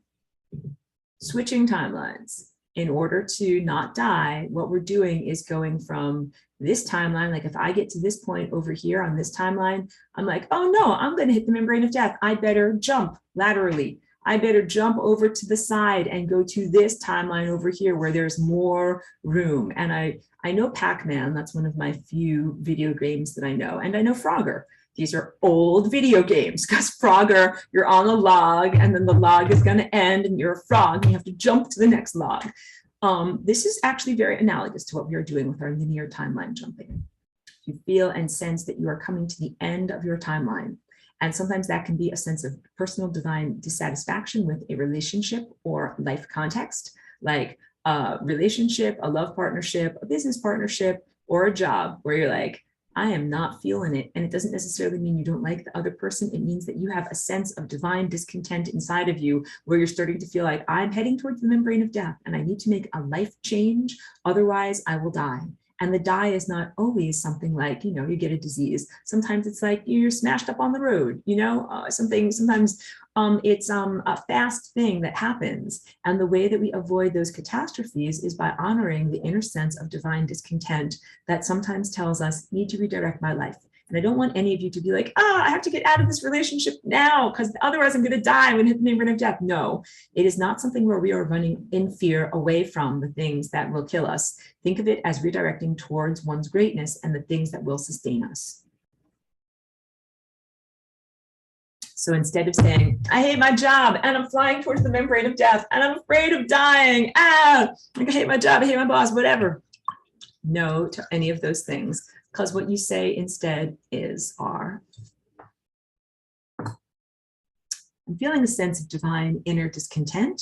Do not feel like I'm in alignment with my true potential by being at this job or being in this situation or this context. I feel like I need to realign my activities and my talents and skills and all that God has given me in order to share in this world with a different set of activities and with a different set of people. And that I'm going towards the things I truly wish to do. So maybe when you got your job, maybe you truly wish to do it. Then after you were there for a little while, you were like, okay, divine discontent, this does not feel right. You only die when you dishonor those feelings. And when you say, oh, well, I guess I'll just stay here, even though my heart tells me it's wrong. My shoulders just went down, you could tell. No, don't stay, even though you know that it's wrong. You must change, even if it's going out on a limb a little bit. You must change in order to continually go towards the longest timeline that you can, which is the ascension timeline, where you are becoming the truest version of you. Let me go back to this question before I go fast and go past it. So Aaron, thank you for being here. You always have great questions. Aaron says, hey, Aurora, what's your perspective on the ascension process as it relates to increasing the rate that we can process and integrate more and more complex packets of light information? He's extending the question above. For example, sometimes it feels I can lock onto the frequency signature of something and begin to grab the packets of information transfer, but sometimes it feels that the packets are complexly arranged, so the integration is slower. Perhaps I might interpret the information in a really flattened way. Beautiful description. And as I said, always very perceptive questions. I appreciate your presence here in class so much. So what I would say is with our light body, with our coherent light body, it takes time for us to begin to understand our senses. I use later in this sharing, this teaching, the analogy that we are like little baby sea turtles, that we are just hatchlings, like coming out of our egg. So we are the most neutral way to say it is nascent consciousnesses. Because sometimes I say to people like, be a baby, be an infant of consciousness, but a lot of people have a negative connotation with that. But I want you to get past the ego. Just be like, okay, wow, like I'm a baby, I don't know what I'm doing. When you were an infant, shapes and colors presented themselves before your eyes, and you did not know how to comprehend what you were looking at. You were like, you didn't even know the color blue. You're like, here's a thing, and then here's another thing, and then here's a thing. Someone's putting something in my mouth. I don't know what's going on. Like, that is what it's like when we first get a body of a physical body. And it takes us a long time, can be months or like the first entire year of our existence of being embodied as a little human child to begin to comprehend, what am I seeing through my eyes? Like, I'm looking at stuff, but I don't know what I'm seeing. Like, you see a flash, you see a part of a person's mouth, right? You see a part of a person's ear, you feel a part of a person's hair, but you don't get the whole picture of who they are. But then little children at a certain point, they start to recognize mama. They start to recognize the entirety, so that then when mama's face shows up, or papa's face shows up, the child, like their face transforms in recognition. They're like, ah, I know you, I know you, I know who you are. Those are magical moments. And that's why it's so important to spend that first year, you know, if you are a parent and you have a child, spend that first year showing that child your face, because it's still trying, it's like, I see this part, I see this part, I see this part, I see this part, this part. And at a certain point, they put together the whole, and they're like, that's you, you're my mommy or my daddy. It's an amazing aha moment. So, I mean, you might not consciously remember it, but know that it's there as part of the record of your being, that each one of you went through those levels of human development and neurological development, because that's what a lot of it is about, creating the neural structure to make sense of the raw data that we're getting all the time. Because even something like, you know, if you just look at what is your physical body feeling right now? Like, I'm feeling like, okay, I have a belt on, I feel a waistband, I'm sitting on a chair, I'm feeling that, I'm feeling the my feet on the ground. And I'm able to interpret these all accurately. I'm like, okay, I know what that is. But what if you didn't know what a feeling was? Like, babies are fussy sometimes because they're like, there's a thing around me here. I don't know what this thing is. And they have to kind of come to know it. All of that is direct analogy, literal analogy for us as baby light beings, where we're developing these senses in a higher dimensional level that are time senses. We're sensing time. We're beginning to see these shapes. Beginning to see these shapes. A lot of people take a molecular journey, like with DMT or LSD or something like that, and they see these shapes, and they're just like babies that are just seeing like a tiny piece of their mother's face. They're like, I saw something, I don't know what it was, but I saw something. And then people look at my artwork and they're like, that's like that thing that I saw when I was on that molecule. And I'm like, yes, that's a real place. And it is your parents' face. It's your mother, father. It's your parents' face that you're looking at, but you might only be able to get a tiny slice of the view, or have a comprehension difficulty where you don't know it. Like, what am I looking at? What am I even getting? But the answer is not necessarily to just take more molecules. The answer is that gave you a sense, but then what we want to do is cultivate our coherent light body. And we cultivate it through these techniques and processes that I'll go into more in depth, but shortly, to be able to tell you, eat the right food, eat it in the right way, meditate and be able to still and clear your mind, energetic hygiene practices, and all these different ways of making your chakras flow in frictionless patterns. And when you do that, let's say if you have $100 of energy flowing through your chakras every day, you're using that $100 so efficiently that you're like, whoop, you're able to be like moving at a very fast rate. And so most of us here, love yourself, please. Everybody love yourself with radical compassion. Nascent consciousnesses, just learning how to recognize the chakra system, how to recognize the sensations and the things that we are feeling and sensing. Because sometimes it might be that your inner eye comes on board and you're seeing these timelines. Some people might hear tones. Some people might feel a kinesthetic sense of like, I feel something cold, like I feel a cold wall of energy here. And I have a friend, she's passed on at this point, I talk about her a lot, but we used to walk through New York City together on like art adventures, and she would sense the ley lines and she would be like, stop, I feel a cold wall of energy here, let's cross the street. You know, like she would do things like that, kinesthetic feeling and senses of her light body as she's beginning to become aware of it.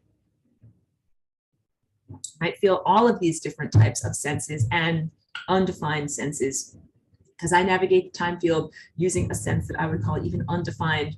There's no allegory for it in our 5 physical senses. And it is an accurate mathematical, predictive, anticipatory sense where I can sense where things are going to be. It is calculative in the sense of being able to manage various different variables at the same time and create larger embroidered structures of comprehension, expectation, and navigation. It's truly your highest sense. So all of that, in order to be said, when information packets come to you, when you're starting to like get glimpses of the mother, father, and talk with coherent light beings and be influenced positively by ascended masters, it might be an imperfect conversation. It might really be the sense that information is coming in, it's not fully comprehended, it's not fully integrated.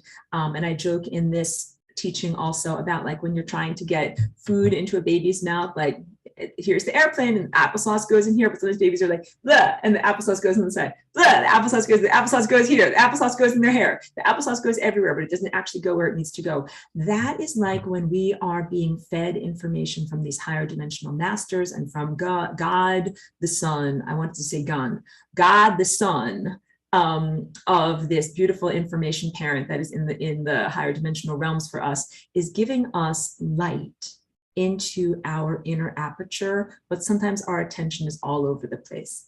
Babies of consciousness. I'm thinking about this, then I'm thinking about this, then I'm thinking about this, then I'm thinking about this. And the applesauce is really going everywhere, but into your mind where it really needs to go.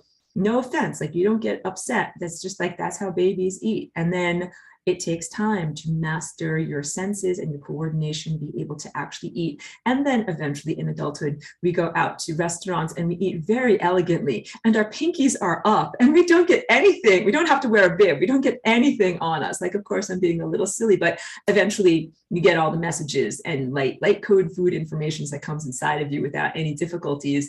That's at a different level of development, but stick with it because you'll get there. I want to say stick with it, kid, because you'll get there. We all shall get there. So Ines also says, Aurora, I remember an old lesson of yours where you spoke about the chance to take our physical bodies with us in the ascension process to the 5th dimension. Here I have a misunderstanding now now we are just transparent, non-physical beings anymore. Who remains then on our planet in a physical presence? Beautiful question. So yeah, I know that it might be confusing because I recorded these lessons 10 years ago, and that was before people spoke about 3D and 5D. Now people are speaking about 3D and 5D as being like different like clubs to be in almost, and a sense of condescension if you're not in 5D and if you're just stuck in 3D, and the sense of where do we go with our physical body. What you need to know in terms of getting to the 5th dimension, non-spatial, pure time dimension. First of all, you are there already right now.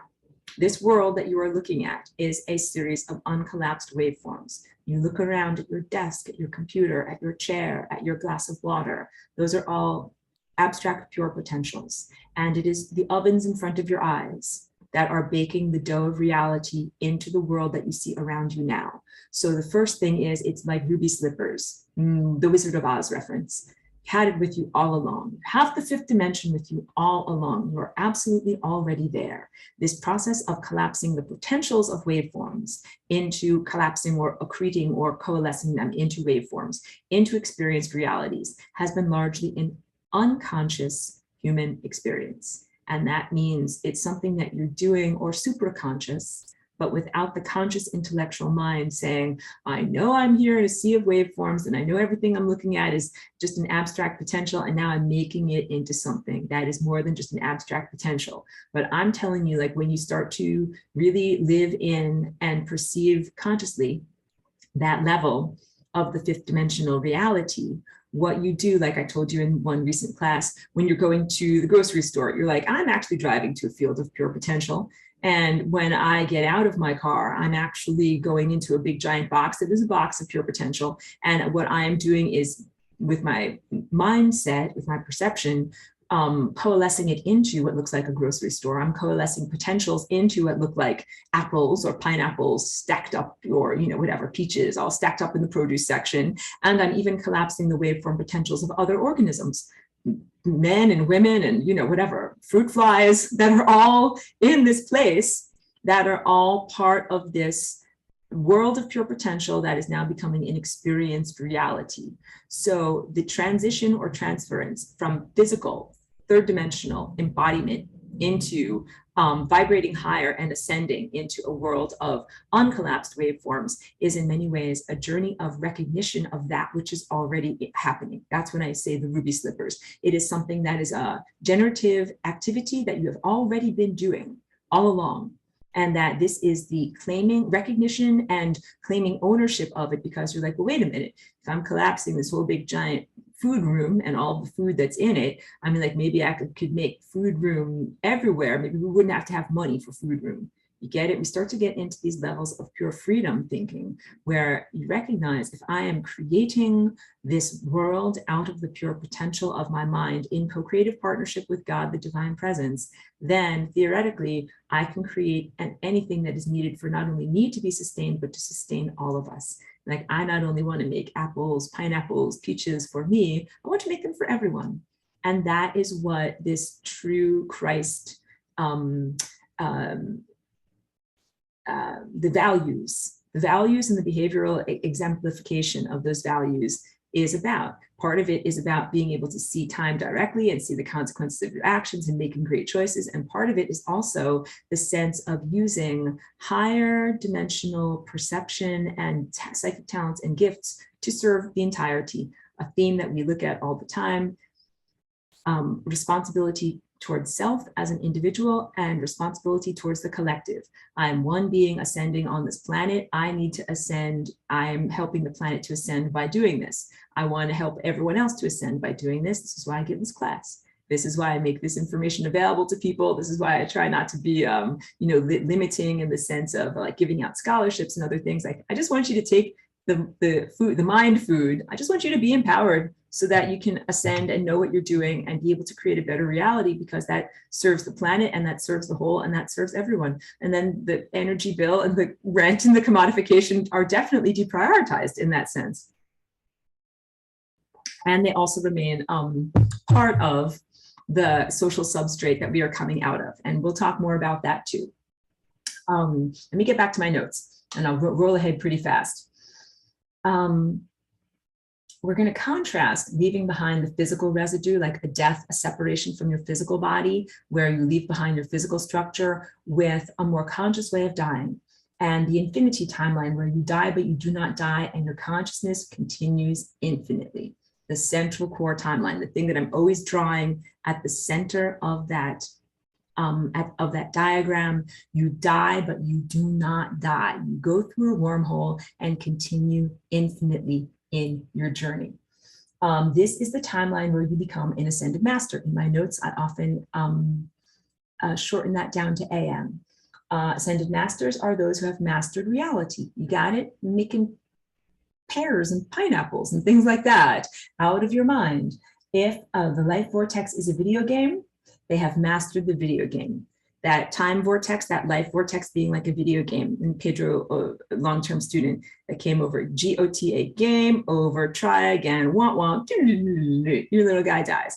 But that we're more than that, clearly. We're not just like, don't be sociopathic in terms of thinking life is merely a video game, because I think it's really important to understand, like, suffering is real, death is real, loss and grief and all of those things are very real. Don't just disassociate yourself and be like, oh, well, it's just a video game, try again, like kill people, die, who cares? No, the death and the suffering is very real, but in the sense of having multiple trajectories, multiple chances, in the same way that in a video game, people have multiple tries. Like it used to be, you put a quarter in the video game to be able to get another try at Pac-Man, but now it is different.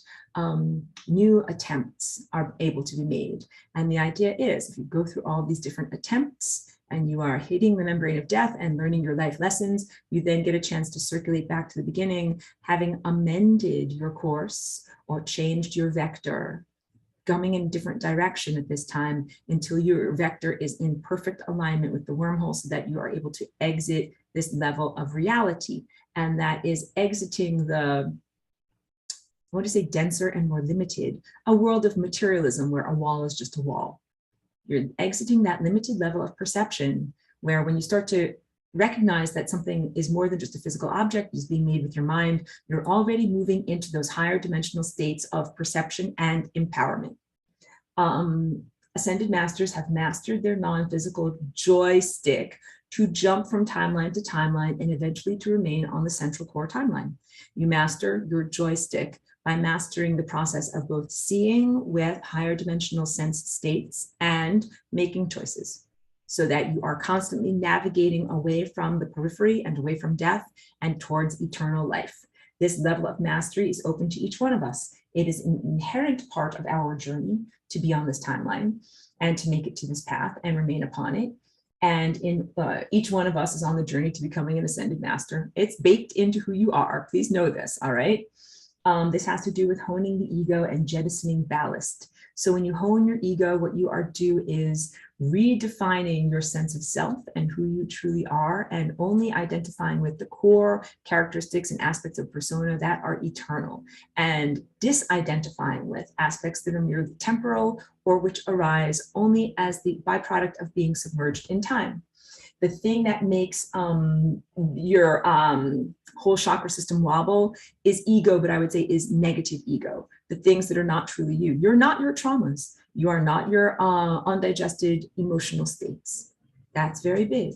Bad things might have happened to you, but you are not defined by those bad things.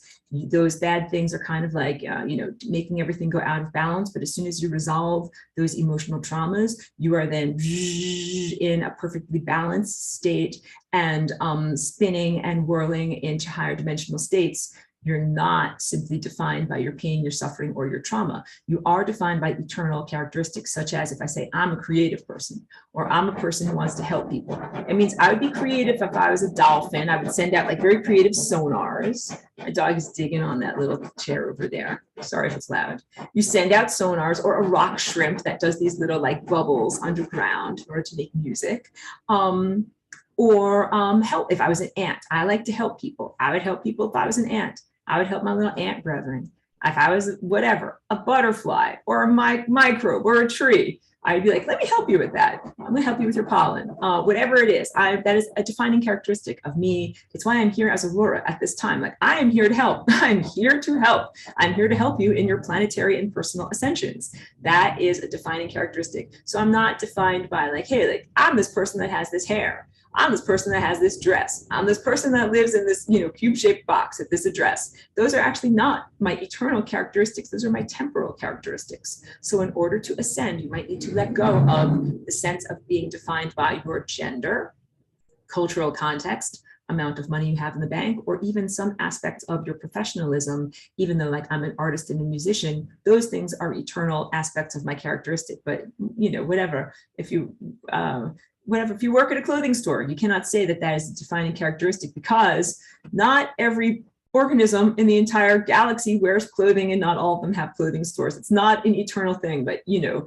what I'm trying to say here. You have to make a very clear distinction between the aspects of self which are eternal and the aspects which are temporal. And the things which are temporal, I've talked about this a lot, when you go into the sun for your sun bath, they get washed away.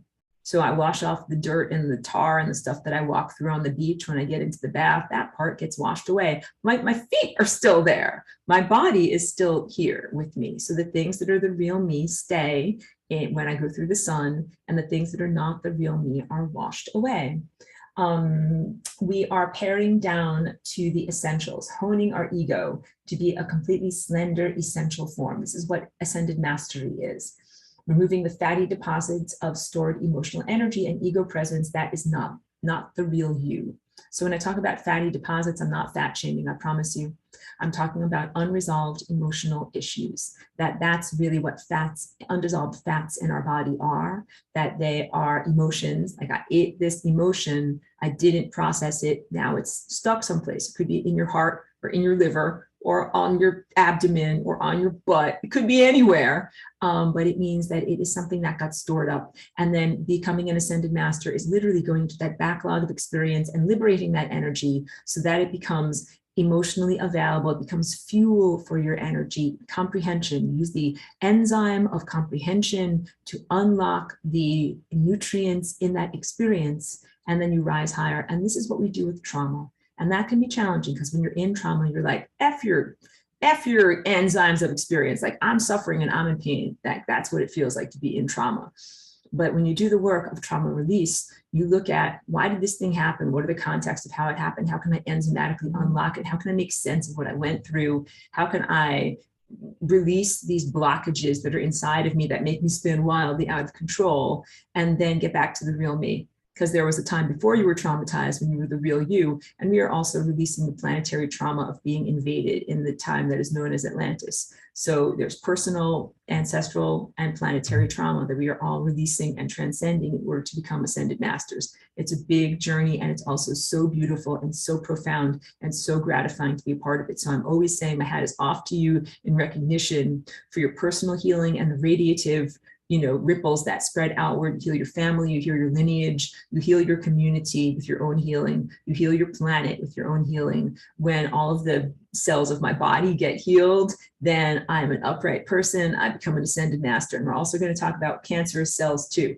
So unmetabolized food that has not been changed into kinetic or heat energy or mental energy or unconditional love energy or emotional energy. That energy that is stuck in stasis, the things that have not yet been processed. Get it? You need to process that stuff and not just sweep it under a giant cosmic carpet. Unresolved ego issues, the temporal ego, the sense of self derived from being submerged in time. You are experiencing these denser levels of reality, a different perspective than the vertex or apex of the diagram, being able to see all timelines at once and comprehend their vectors and I lost my place. Hold on. And vectors of interaction and causality structure, why things happen. When you get to this vertex point, you have the big picture perspective and you're like, that's why that thing happened. That's why that trauma happened. It still is crap. That trauma was crap. It was absolutely shitty to go through. And now that I have this perspective from being at the top of the mountain, I see why it happened. And there's much more acceptance and contextual relevance to seeing that happened because of this, and this. And then it made this, and this happen and brought us here. You begin to see how it's all connected. And that is part of the journey of becoming an ascended master. In order to reach the levels of ascendancy, it is necessary to let go of any of the things which no longer serve. That means peripheral selves, timelines, and characteristics. So sometimes it's temporal ego stuff. I'm this person, I wear this dress, I live in this box. Sometimes it's peripheral selves. Sometimes it is characteristics that are not the self, anything that no longer serves, so that you can be free.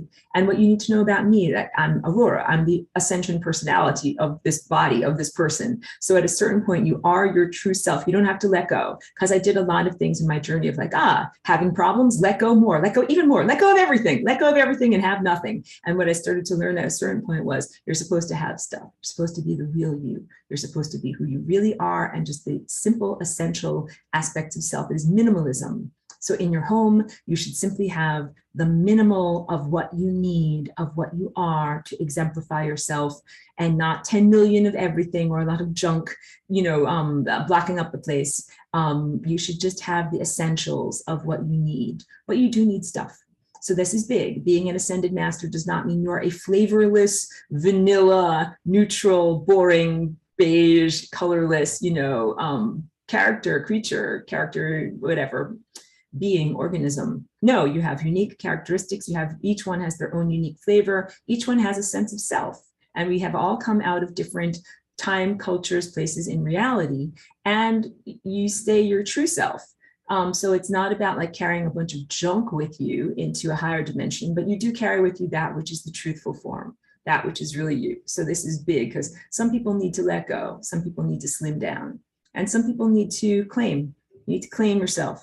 Say, this is who I truly am. You don't let go. Like, something, I don't let go of my artwork. I don't let go of my music. I don't let go of my love for my dog. Those things are golden. They are untarnished. They stay. That's the real me. And that's in a lot of ways the artistic or aesthetic journey of making choices and saying, who is the real me, who is not the real me, and what are the things that I let go of, and what are the things that get washed away in the sun bath, and what are the things that stay together with me. I will tell you that love-based relationships are part of what defines us, and that those things come with us, truly.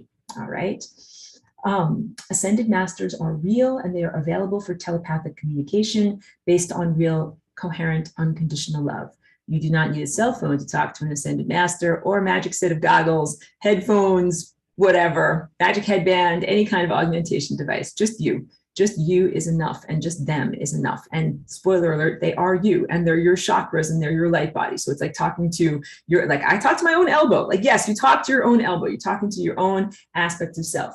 The Flying Rainbow Lasagna is a technique that has allowed me to reach levels of ascendancy, even though it's only been available as a thought form since 2001 to master my mind and to raise my vibration. So that's just a big takeaway that I invented FRL in 2001. However, there have been many ascended masters who have done what they have done as spiritual athletes before 2001. Now that this is available as open source code for your DNA, the idea is, may it help you on your journey. Here's another tool. Here's another thing you can do. Here's another way of doing it.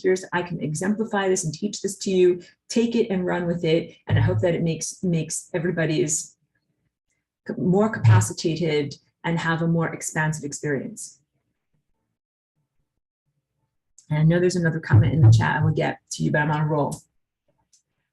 Ascended masters exist as agents of service, in service to the universe or the cosmos, to give inspiration and guidance to individuals who are still submerged, to help those beings to get up above the level of physicality, out of being submerged in time. Big. They want to help you a lot. They want to help you a lot. Being in the 3D world means being submerged in time. You got it? When you get going faster and faster and faster and faster and faster, at a certain point, you are no longer submerged in time. Boop, you blip out of time. You bloop into another higher dimensional reality. Ascended masters, far from being bland, cardboard, personality-less creatures, have personality, a sense of self, individuality, and respect for the whole. I've already told you that. They're a network of consciousness that are all connected to each other. I'm getting into Christ consciousness here. So when you connect to a particular ascended master, you are also connecting to their whole network, their whole company. Get it? That they work for. They retain some of their form, personhood, identity from when they were in the physical form, but they have honed their ego until they're slender enough to get through the wormhole. They have jettisoned all that is not eternal. But this does not mean that all AMs are the same boring flavor. True. So let's say you're talking to, the teacher Jesus Christ or Yeshua Christ, and that is one ascended master who's connected to a whole giant group of ascended masters, a whole giant company, for lack of a better word, like a whole organization of ascended masters. And they are all part of a neural network that is Christ, that is here to help us to be leveraged out of being submerged in time. As you ascend, it is a process of evolution in which you are finding out who is the true you and letting go of all that which is not the true you, but you do not cease to exist. Big. For those who only identify with their ego and unrecognize and disassociate from the higher self, at a certain point, the ego falls away. Ego does not come with you unless it's the essential inner core of yourself. So you have to identify only with the higher aspects of self. You're not your car, your clothes, your gender, your ethnicity, your cultural standing, or your job. There's an eternal sense of self. Like I said before, I'm creative. I always help people and give to others. These are aspects of self that are true and they lead to infinity.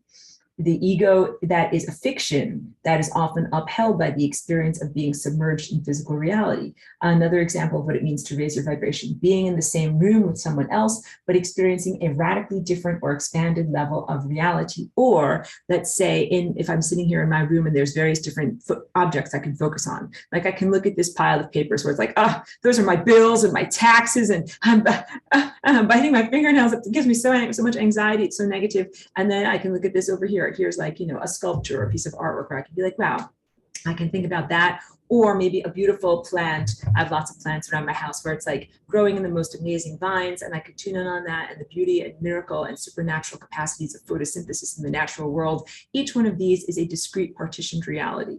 The human construct world, that's about bills and taxes and numbers and all of those paperwork type of things. The world of pure creation, artwork, freedom, and the world of the natural world. Like you can choose which reality you're tuning in on. And in a lot of ways, that's what this process of self-cultivation is. Believe it or not, that was only part one, and I know that it's almost 1 o'clock, so just bear with me. I'm going fast though. This is emphasized in my notes. Ascension is a process. So I've been here as Aurora for 20 years. We've been undergoing the planetary ascension literally for 20 years, and it's been in a very accelerated birth rate since 2012. Some people that I'm talking to might be, 20 years old. You might have lived your whole entire lives as we are going across this cosmic threshold. Like, what an amazing time to be alive. Very, very different perspective and life experience than people who have been living for many decades, then coming into this time now that is the ascension time.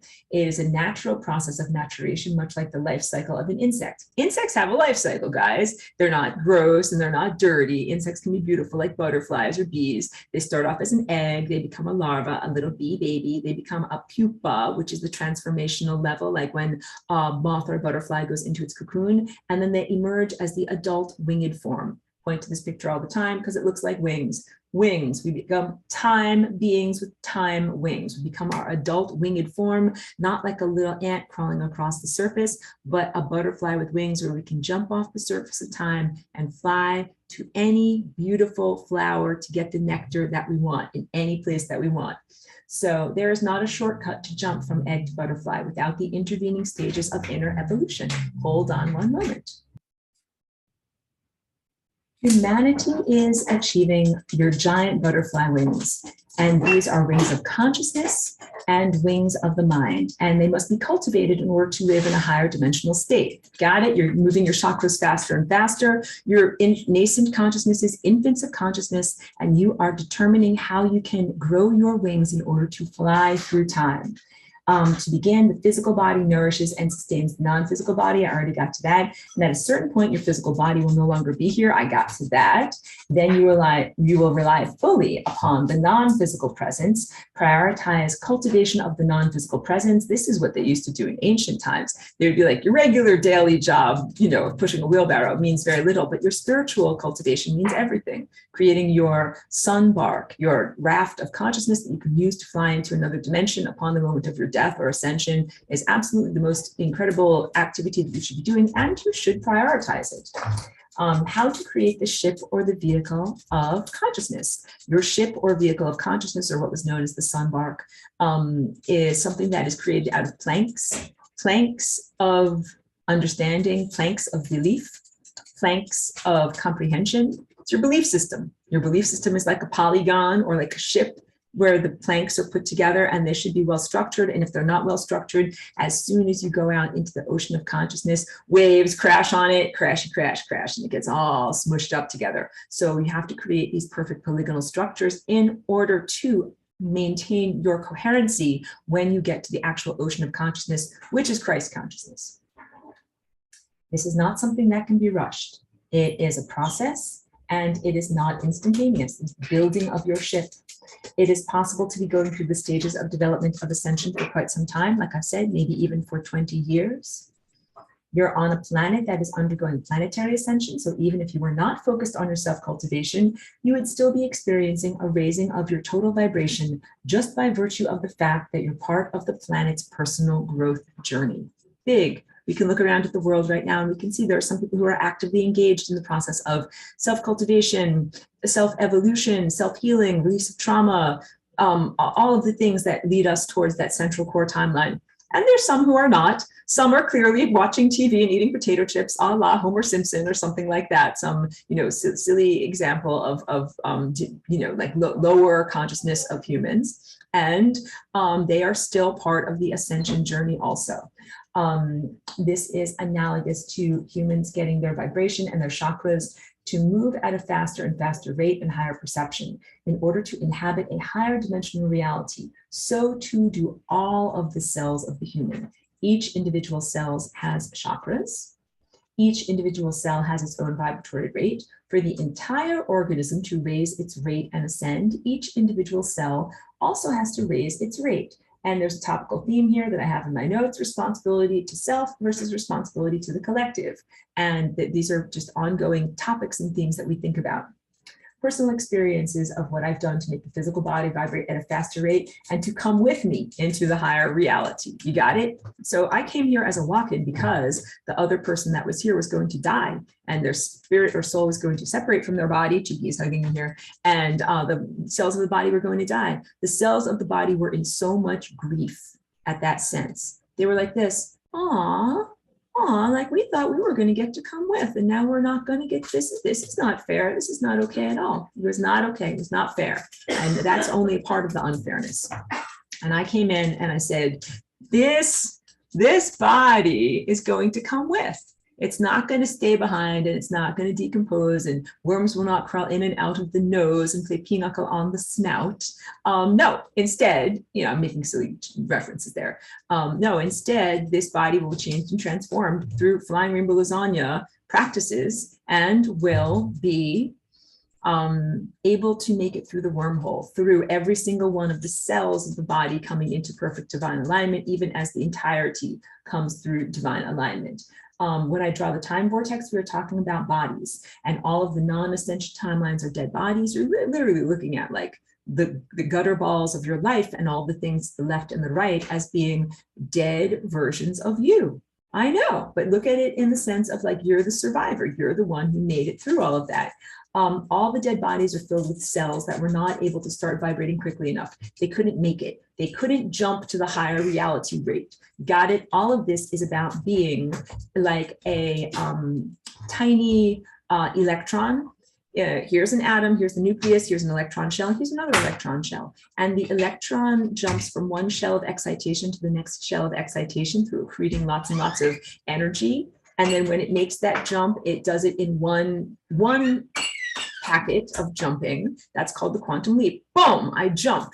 I don't go like, here's one little step, here's one little step. I incrementally go a little further. Next Tuesday, I will go a little further, then I will make it all the way there. No, they jump in one quantum leap. That is what this experience is, that some of the cells of our bodies that exist on the peripheral timelines where you die didn't have enough energy to be able to make the jump. This is big because so many people have this program of, I'm leaving my body behind. Oh, well, I'm dying. Oh, well, but my spirit will go on. Wherever you are, now I'm singing show tunes. My heart will go on. You know what I'm singing. Yeah, the really important thing is actually not going into those levels of compromise and really saying instead, I am here in my body and I have the capacity to make the jump, accrete enough light, get my metabolism going faster and faster and faster, and transform this body, state change this body, and not leave behind physical cellular structure. That is what the journey of the ascended master is. That is what the inevitability timeline is. And it might be difficult to comprehend, but I'm telling you, that's the truth of who and what you are. And we were never meant to die. We were never meant to leave behind our bodies. We were always meant to transform them and take the truthfulness of what we are with us. The way that consciousness jumps from this reality to a higher reality is by raising its vibration, getting faster and faster and faster. Food is one of the main ways that energy enters into our body form, and it also enters as sunlight. And these are two of the ways that we get ourselves vibrating faster. So to vibrate faster, you need energy. It's like saying like you need dollars, like you need money in your bank account to get stuff done. Yes, you need money in your energetic bank account. You need to eat really good food that is non-genetically modified. So its DNA is a bunch of guitars that are properly tuned. You need to make sure that it is not processed, that it's got as much light and consciousness in there as it possibly can, and the way you eat your food. When you eat your food, you must not feed negative thought presences who hover around you and say, I'm a negative thought presence, feed me. Think about me while you're eating. Think about either guilt or shame or remorse or the bad news on the television. Think about me and feed me. Say, F you, I will not think about you and feed you. I will instead feed my true coherent light body, feed myself as an ascended master in the future when I no longer have a taste bud tongue in order to have this food experience, feed my coherent light body that surrounds and sustains me right now. And you do that with the love tone, love tone, love tone. Love tone. The love tone is an equal giving and receiving. When you're embedded in time, completely in the moment now, when you transmit your food back to the sun, you say, this is what it feels like to eat this food, and I send it back to you. That is feeding your light body. So food is one of the major ways that we do ascension. So you eat food and you are completely focused in the moment and completely focused on feeding your coherent light body and yourself as an ascended master and your coherent light family, and not on allowing any of these negative thought presences to steal your food from you. You do not feed negative thought presences. Please don't eat in front of negative television shows. Please don't think negative thoughts. Look at something beautiful, like a flower. Go sit in the sunshine. Think about something beautiful. How long does it take to eat your food? Like 5 minutes, 10 minutes, eating and chomping? Think about the feeling of the food coming into you. Imprint upon the reality that you are with. Think about positive or loving thoughts. And that is how you feed your true self.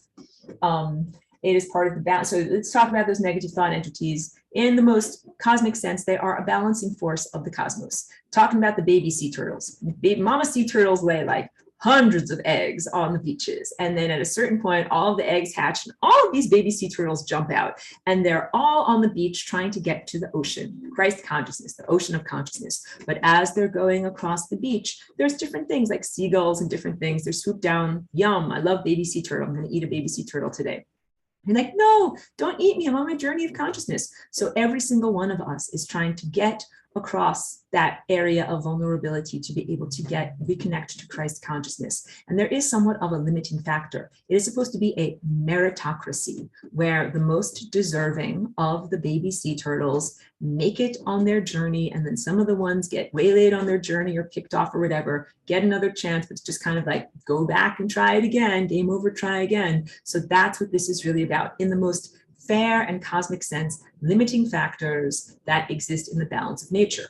But, and I really must tell you that there are a lot of ways in which technology is being used to artificially augment the limiting factors, and they don't want anybody to get through. They want to eat all the baby sea turtles and prevent anybody from getting to the ocean of consciousness. That is a bunch of BS and totally inappropriate, and I totally do not advocate for that. So I recorded this lesson 10 years ago when I was maybe more idealistic, and now we're in the actual moment of the ascension process, and I tell you all the time about those who are stealing your stash. They're stealing your ascension energies. They're trying to hold you back, and they're trying to say, no one's going to ascend out of this place.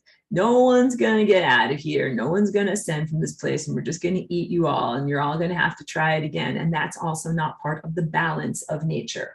You are under no obligation to feed negative thought entities with your food. That is a big emphasis. A lot of these practices have to do with doing things consciously. Eating consciously, living consciously, and die or ascend or transcend consciously. And what I mean that is like having a contextual awareness of who you are and what you're doing. You're like, wow, I'm a light being and I'm solidified light and I'm eating the light in the form of avocados and I'm putting it inside of me and it's being liberated into its energetic format inside of me. That's a miracle. Or, you know, to be able to live consciously, knowing I'm going towards the membrane of death. No, better change my trajectory, make a choice, get out of that job or that relationship, go towards infinity, eternity, and my true self as ascended master. That's living consciously. In 2012, our world experienced a massive increase in vibration, and my vibration as an individual got a lot faster, even as the planet was increasing her vibration. So it was a portal in a very important time, and it was not the only portal. So we've been through many incremental portals through then, and as we have been in an asymptotic curve, getting faster and faster and faster, moving up to this point here, we now go through 10 million portals a day. I'm telling you, it's like I wake up for the morning, I make some decisions, portal, portal, portal, I'm in a different world. And all of a sudden those decisions are not necessarily relevant. So do the things that matter, even recognizing that the plan is continually changing. As we begin to become telepathic, wait, let me rewind one more time. All of the baby sea turtles are increasing their vibration. 2012. Everybody who's a nascent consciousness coming out of the egg of material reality, egg, matter, mother, root word, coming out of that presence of pure materiality are moving into levels of expanded reality, and your light bodies are moving faster and faster. And we are all connecting to this grid, the grid of Christ consciousness, a network of awareness in the ocean of awareness that the sea turtles are trying to reach. Get it? We are home and we are safe when we get to this level of Christ consciousness, not just here, I always point up here too, and we reconnect with our coherent light family. It's big. These are what all of this sun gazing and vocal toning exercises are all about. So those are two other things that we can do in order to ascend and cultivate our ascension energies. We are connecting to a grid of consciousness that is our family, that is where we emanate from. Let me also just remind you, I don't have it in my notes, but you're good enough. There's so much stuff in the Christian religion where it's like, are you good enough? Are you enough? Are you going to get to heaven? Are you going to make it to heaven? Are you going to make it to the pearly gates? Are you going to get lost to perdition, burn in hell, damned, all these things? You know, I don't believe in those things. It's hard for me to even make the words, hard for me to even say those words. No, clearly you come from that place. You come from the ocean of consciousness. You come from Christ. Please know that you are good enough. You are worthy. You are worthy, and you are not here in this place having to ascend because you've done something wrong. You have not experienced like the World Wrestling Federation smackdown, like smackdown, God's going to make you go down there. Then you're going to have to wrestle and this and that and try to get out of there. No, no to any of that. You are worthy. You are good enough. You are not here because you are being punished. You are absolutely here on what was meant to be a pleasure cruise that became the Titanic, sunk down and crashed at the bottom of the ocean. And myself and many other coherent light being masters are here to help inspire, uplift, guide, nourish, and help in any way for your consciousnesses to return home to where you're actually supposed to be. Reconnect to that beautiful Christ grid, to that ocean of consciousness. We begin to become telepathic. All of the baby sea turtles joining together as we're raising our energy of our higher faculties, we begin to become telepathic with each other, with the ecosystem, with the ocean itself, with redwood trees and everything, minerals like the sand. We become telepathic with our entire planetary ecosystem. We create a world mind that is called the noosphere. Let me write it for you, even though I know I'm jamming you with so much information to go inside of your mind, but it's all important stuff. I hope you're with me. I told you would need your electrolytes. Noosphere. Noosphere. And I'll get to what that is. Hold on a second. Because I've written down noosphere, the sphere of thought enveloping the earth.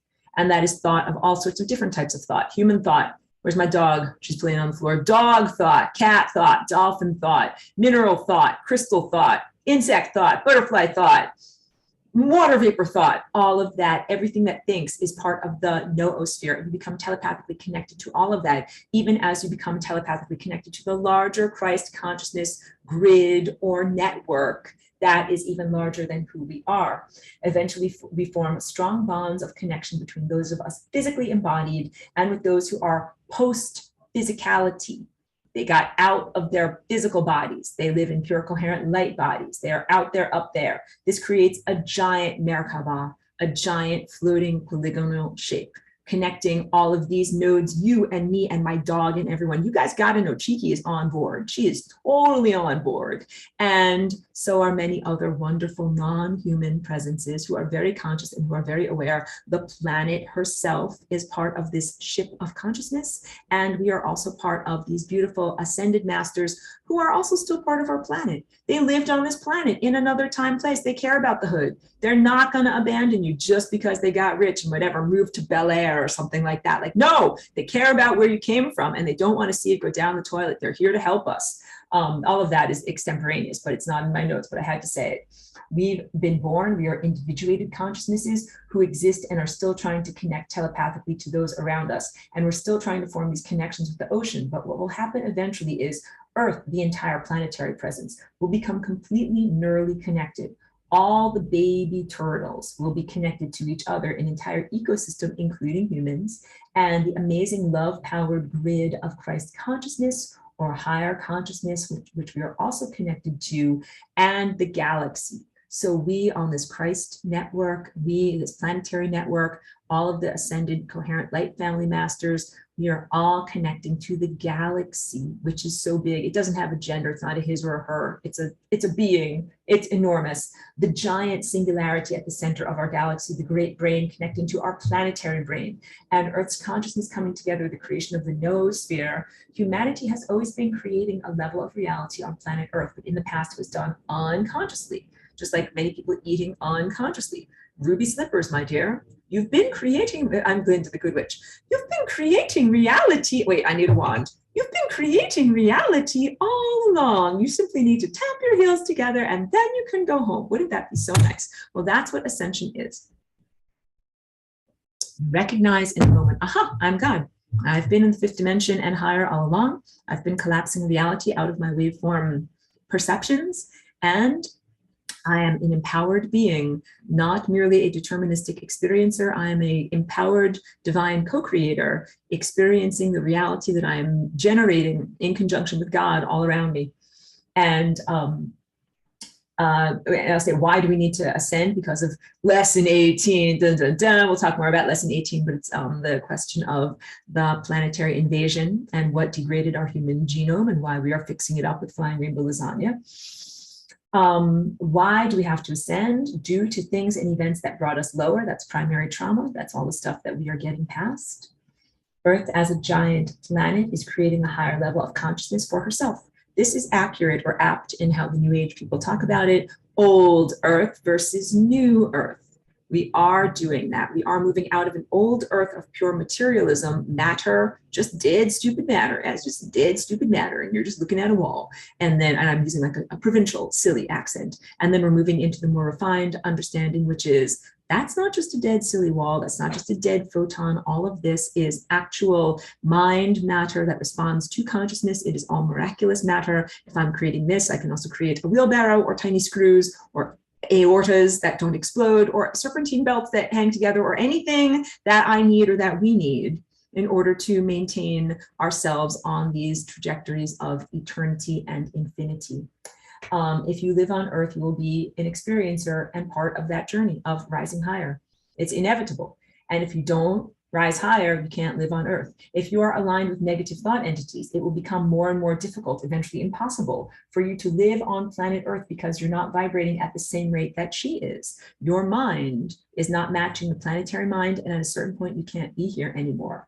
Okay, please acknowledge the supremacy of planetary consciousness, which definitely supersedes little human inconveniences or ego inconveniences, wishes, and self-serving desires, including alignment with satanic transhumanism and mind control. And that's new that I'm putting in here again, because I was much more idealistic. I didn't know as much about the things that I needed to overtly refer to. But please understand, the planet is inevitably ascending. And even if you're a small, flawed human ego with an agenda where you're like, I want to rule the world, I'm going to align with Satan, and I'm going to use a bunch of technology, and I'm going to put microchips into people's brains, and I'm going to spray them with chemtrails, and I'm going to immerse them in a 5G architecture, and I'm going to stop the planetary ascension. Even that can't stop planetary ascension. Please understand those are small ego temporal desires, and that they are much smaller and less potent than the larger eternal structure and inevitability of our consciousness transformation that is ongoing and undergoing right now. Let's talk about the cells that cannot come with us in ascension. They're called cancer, all right, in your body and in this planet. They are cells that do not act for the overall total health for the organism. They only act for their own self-interest. They only want to feed themselves and multiply and grow larger, and they do not care about the negative impact on the larger organism. I have been dealing with thought form entities that fall under those definitions for the past year. And I've been dealing with them directly. Again, I've gotten really an up close and personal interactive viewpoint of what their motivations are and who they are and why they do what they do and all these different things. And one of the big tropes or misappropriations that they try to do is like, bring us with us, bring us with you, bring us to ascension, bring us to heaven. And in this class and in this moment, as I articulate, I aver one more time, it is simply not possible. They are identifying with their lower natures. They are identifying with their slower natures. They are acting as cancers in the sense of advocating for their own resources and using their resources for themselves at the expense of the entirety. And that this includes aspects of the intelligence agencies, which are outgrowths of esoteric societies, which are also part of military presences and government presences on our earth, but all of which represent an actual type of agenda and thought perception that is a group of negative thought entities that do not belong in the higher dimensional reality. And that's it. Their higher dimensional reality is the VIP lounge. You got to get past the velvet rope, and you have to have certain characteristics. And that's what the process of ascension is all about. That's what going from being slanted like this to being in alignment is all about. There is no way to cheat. There's no way to cheat your way on board. There's no way to pretend your way on board. You simply either have that structure or you do not have it. And let's say that you've got the structure, but then there's something on your shoulder that doesn't have it. And he's like, I'm going to come along with you. Like, I'm the little thing that's going to come along with you. And somehow I'm going to come into ascension with you. It's like, it can't happen. that thing can't get through the door. And at a certain point, there's going to be a splitting of timelines and a divergence where those characteristics, those organisms, those creatures, those beings, those things, those fragmentary beings, they cannot come into these higher levels of reality. And that's what we've been facing in terms of the baby sea turtles and in terms of 5G infrastructure and architecture and many other things that are trying to prevent planetary ascension. They're like, you're never going to come up there, or I'm going to come up there with you. And at a certain point, there's just going to be a splitting away, because that is the nature, I want to say the inherent truth of the structure of reality. They cannot get to where we are going, and our journey is inevitable, and they cannot come with us. Boom, that's it, done. It's like empirical, don't even argue with me, it's just done. Those cells cannot come with us to a higher vibrational state. Hold on one second, Cheeky is eating forbidden cat food. Apologies for the brief interruption, and we are heading into the home stretch. And I don't want to give a short attention span to this, because it's important stuff about cancer and about what's going on inside of your bodies and about the cells of your bodies.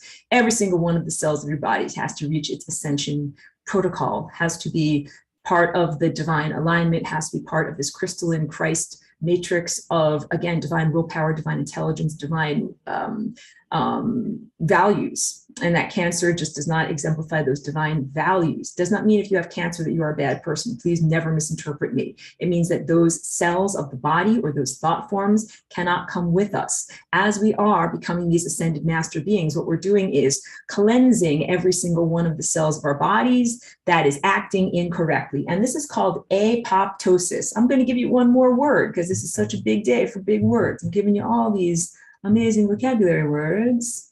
Apoptosis.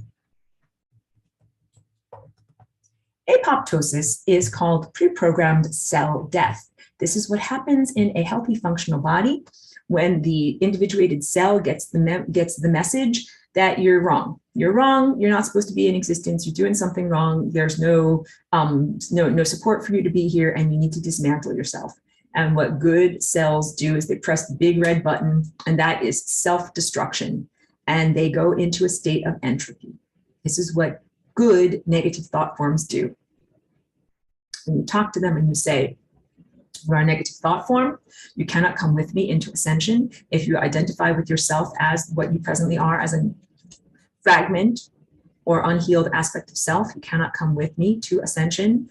The only thing that you can do is press the big red button and go into self-destruction. And if they truly are, non-malevolent and simply ignorant and needing to be informed, you have informed them, and then they do this apoptosis. And incidentally, cannabis and cannabinoids help immensely in informing the cells of the body that need to be told, hey, like you need to go to apoptosis. You're not supposed to be here. And in protecting those cells that are supposed to still be a part of your body. A splitting apart. Aspects of you that are eternal, that should be. Aspects of you that are not eternal, that should not be. In a healthy body, the apoptosis, this makes a cancer tell itself, I shouldn't exist. I shouldn't exist. And it dismantles itself. The topical theme, negative thought entities who go to entropy. What if you ended up on the membrane of death and you were like an unrestful ghost, and someone was like, hey, you're an unrestful ghost, go to entropy. Good ghosts go to entropy. They don't sit around trying to be like, let me get energy from you. Go to entropy. In terms of human economy, wait. As we begin to raise our personal vibration, all of the cells within our own bodies who are not in alignment with ascension and could be defined as cancer or misshapen or distorted, go into apoptosis and go to entropy and are dismantled. In terms of human economy, in the transformation into a post-ascension culture, there are some cells or ways of behaving with money that cannot transfer over. These are focusing on profit, misuse of resources, only taking too much, not giving, and only serving themselves. There is not a place for those attitudes in the new version of Earth. This is something that I recorded 10 years ago before everyone was really talking about New Earth. So all this stuff was really, really ahead of its time. The overlapping of the third dimensional realities and the fifth dimensional realities as I define 3D and 5D, not as others define it. No smoothie shack. I'm talking about the overlapping of the physical embodiment box that you live in and the world of pure waveforms. There's an overlapping of the world between the physical 3D reality and 5D, the world of pure abstract energy. Remember, in my language, 5D is not merely an earthly, mundane embodiment existence, but having nicer feelings or a smoothie shop. No, 5D is the back room of the bakery where the French bread of 4D reality timelines is baked. It is the raw dough, the uncollapsed waveforms of pure possibility and pure probability, and a world of pure energy, not smoothie shops and parking lots. So, in entering 5D, my style means becoming aware of the timelines, becoming aware of the abstract nature of raw waveform reality, not yet interpreted through quantum observership, and aware of your chakras, aware of energy, aware of how thoughts and words are affecting your timeline. Mastering reality, you got it? It's like going like this. I thought this, and then it made this timeline happen, and then I experienced this reality percolating through.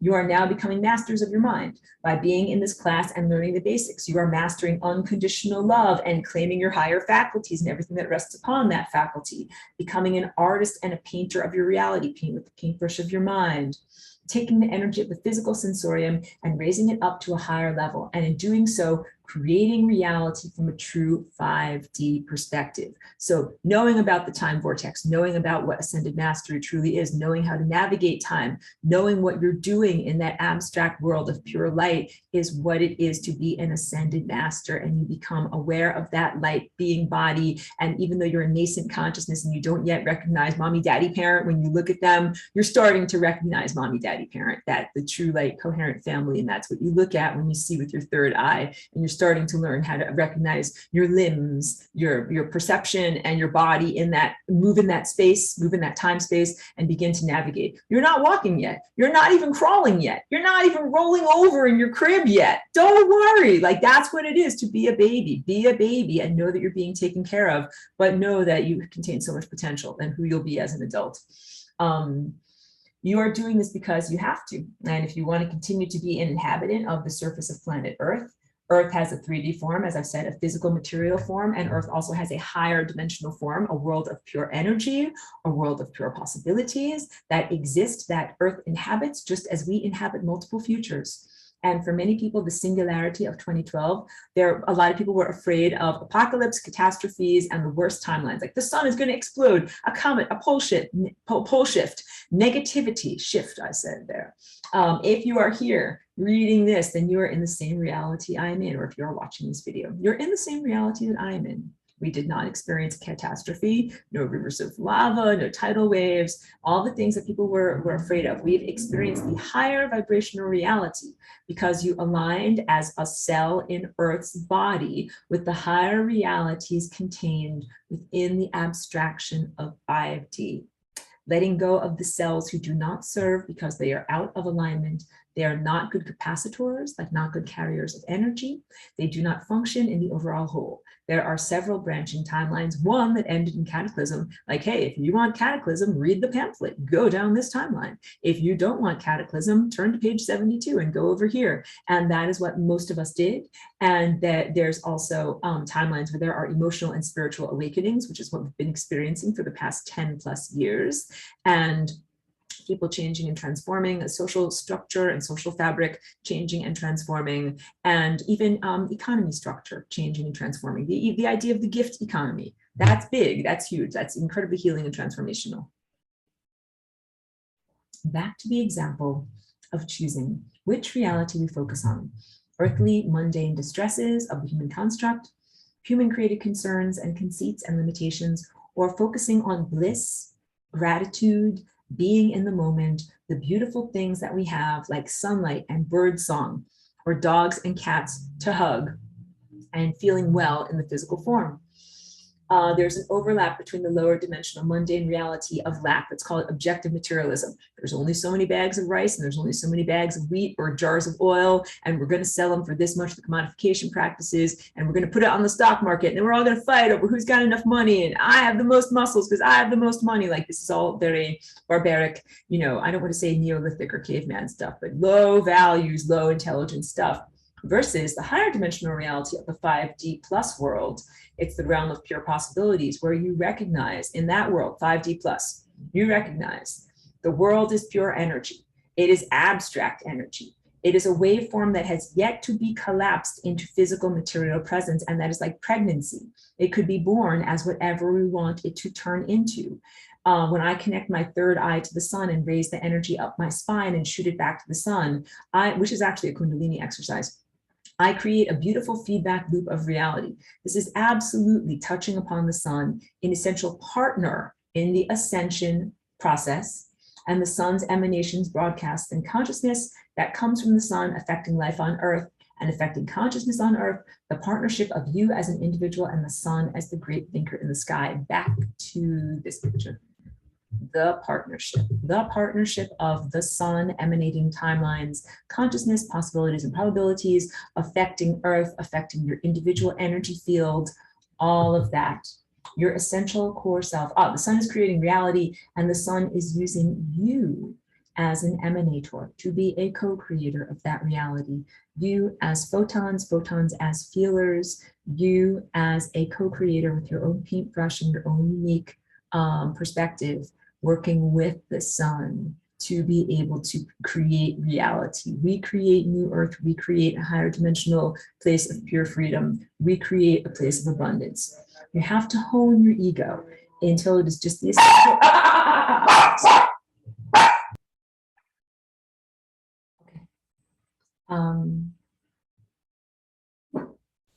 You hone your ego so that you are not creating from a place of fear, of objective materialistic lack, or a place of negative ego, power over others, serving only the self. You got it?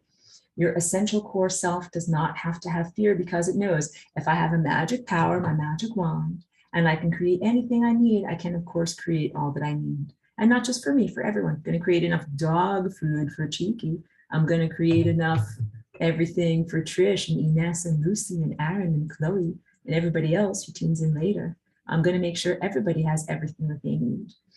So anything that comes out of a fear or lack, a fear of not having enough, is not your true ego. It's big. It's not true eternal thought characteristics. It must go to entropy. It cannot ascend. Negative thought forms who have been trying to limit my own ascension. I already referred to them. I was going back through my notes, and I'm like, oh, like this is big. Let's talk about this. Because when you pare away at the false aspects of self and find the true self, you become an artist, co-creator with higher consciousness to create the reality around us. And the food you eat is important. The non-physical sunlight food that you eat is important. This is big also, who you spend time with, because you're marinating in your environment. So 10 years ago, I was talking about like, yeah, there might be some people who are like ballast, emotional naysayers, dragging you down, making you doubt, instead of those who are uplifters, bringing you more buoyancy and taking you out of negative thought forms. At this point, there has been a huge stratification between these various different levels of perception and value system. There's a stratum that's down here, negative, I would call it something barbaric, but it's just like kill or be killed, lowest survival level stuff. Then there's some other levels that are about like people who think about better stuff, but they don't really think it's possible yet, but wouldn't that be nice? Idealism. And then people who are living the truth, live in the truth, live in the truth. And at this moment, what I advise everyone is surround yourself with people who live the truth. Be with your true people. Don't be like, let me go down into the lowest levels and try to tell them all about it. No, don't do it. That time has passed. Those exits on the highway have passed. You must go towards your highest timeline. And it's a one-room schoolhouse, and not everybody's at the same level of perception and soul development. Live in acceptance. They are who they are where they are, because what ends up happening in most of these relationships, if you live or work or are married to someone who is vibrating at a vastly different rate than you are, either you take conscious choice and make a conscious action to change things, or reality splits you apart. That guy gets redirected, goes work somewhere else, the relationship ends, so there's a explosive divorce, something happens because you literally can't inhabit the same reality. So just comprehend that that's what's happening. I recorded this years ago when we were doing more overlapping. We have now split. We are not overlapping anymore. Don't try to overlap. Don't fight it. Everybody's being separated out into where they're supposed to go. Go to your stratum of reality. Go to the level of reality you're supposed to go to. And if you cannot sever the relationships, what happens is you grow stronger in your flying rainbow lasagna muscles. So we've already been doing this for 10 years. We have gotten some extremely strong flying rainbow lasagna muscles. Like we have flown through crapola. We have flown through, people who are negative, dissociated, trying to hold us back, trying to prevent ascension, actively pooping on us, all these things. And at a certain point, we get to have free flying, where it's just like, oh, this feels so amazing. Like there's nothing weighing me down. So know that we will get there too, but don't voluntarily subject yourself to these difficulties. You've built the muscles, you're getting there. And to speak in the positive, be surrounded by and align yourself with those who are also moving faster, cultivating healthy ego and believing in a world of pure possibilities and expressions of divine intelligence and willpower. That's the up here stratum, the levels of being that you want to be there. So I know that was a lot. That was a big, giant information bucket dumped on your head. Let me get to these questions in the chat. Trisha, thank you for being here in many ways. She says, I was realizing today how we create our own time, or the expansion and extension of being in the now and expanding throughout. There we perceive time as slow or under control. And when we're consumed with life instead of living, time flies by. In the professional life, this is felt too when we're working a regular job or a perfectly suitable job where we're expanding as a whole being. Again, summarized by being in our center or pulled towards the membrane. Genius. Beautiful. She says, Aurora, what about the consciousness stuck in the rest of the physical body after death? Probably keeping us stuck those years at the membrane until the next round. That's changing. Yet what about cremation? Couldn't it be a faster way to release stuck consciousness? Before there's a little bit more in your question, but yes. That there are either slow dissolve pills or fast dissolve pills. Like, if you take a medicine into your tummy, sometimes it's like, it dissolves right away and it goes into your bloodstream. Or sometimes it's one of those slow dissolve pills that takes many days in order to actually do what it needs to do. That can happen also on the membrane of death. As ego consciousness reaches the membrane of death, if it was an extremely traumatic death, or if that person is very uninformed, they might be identifying with their trauma and their suffering and the things that really they need to let go of. And there are a lot of movies about this too, about someone who's dead, but they just don't know it. And they need to have someone come along and be like, hey, buddy, you're dead and you're just going to need to move on from here. And they're like, no, but my this, my that. Like, it's time to move on. And that I'm being a little comical about it, but it's genuine and it's true. And we should have compassion for those aspects of self or those cosmic fragments that are going through that. They might have been horribly traumatized and slow to release for some reason. So, but they do need to eventually release. Good ghosts go to entropy. They recognize when they are dead and they're like, I think I'm dead and I think I need to let go. That's right. But you let go of the things that are not the true you. So if I let go of all that is not the true me, like my dress, like my, whatever, my shoes, my toenail polish, that's all not the real me. But my body is the real me. My face is the real me. My thoughts and my heart are the real me. And the big stuff, the stuff that comes with you, is love. That's why I talk a lot about my little dog. She's come with me. My relationship and my bond with her is pure love. And that is golden, untarnished, and eternal. So cultivate and put your energy into real love relationships, and with yourself too. Those really do follow you where you go. Trish is also saying, I'm really getting the sense of our ascension in those physical bodies, like naturally unlocking and unblocking and decoding our bodies on every level will allow for a greater flow and higher frequencies, literally elevating us and maybe physically travel with our embedded wing. Absolutely. Yes, that is absolutely what is going on. I'm feeling it a lot too in my body. Transformations of the body, transformations of how it functions. This is what immediate healing can be, immediate healing or releases of the story of disease. Or, my brain continues to be healed and be able to do be more and more capacitated than the things that used to hold me back. So I definitely am constantly redefining what my body is and what it can do. And I want all of you to know that that is available to you as well. that it's a big part of wanting to stay with your body. Because some people are like, no, I want to throw my body out the window because I don't like it. Like maybe I broke my ankle in, 5-10 years ago and it never worked right after that. Like, no, no, no, no, no. You don't just throw away your body because of a busted ankle. Like you get to fix your ankle. You get to fix all these things, fix all your ruptured discs and all of your whatever problems of your body and live comfortably in a body. And people might say, that's not possible. I'm an objective materialist. The doctor says it's not possible. Don't surround yourself with those people. Surround yourself with the people who believe in immediate healing, quantum healing, the capacity for miraculous and supernatural transformations, and who recognize that the impossible is possible. And I try to exemplify that to people with my body. Ines is asking me via direct message. Oh, that's fascinating. It's direct message, but I hope I can share it with others. Just tell me if I can.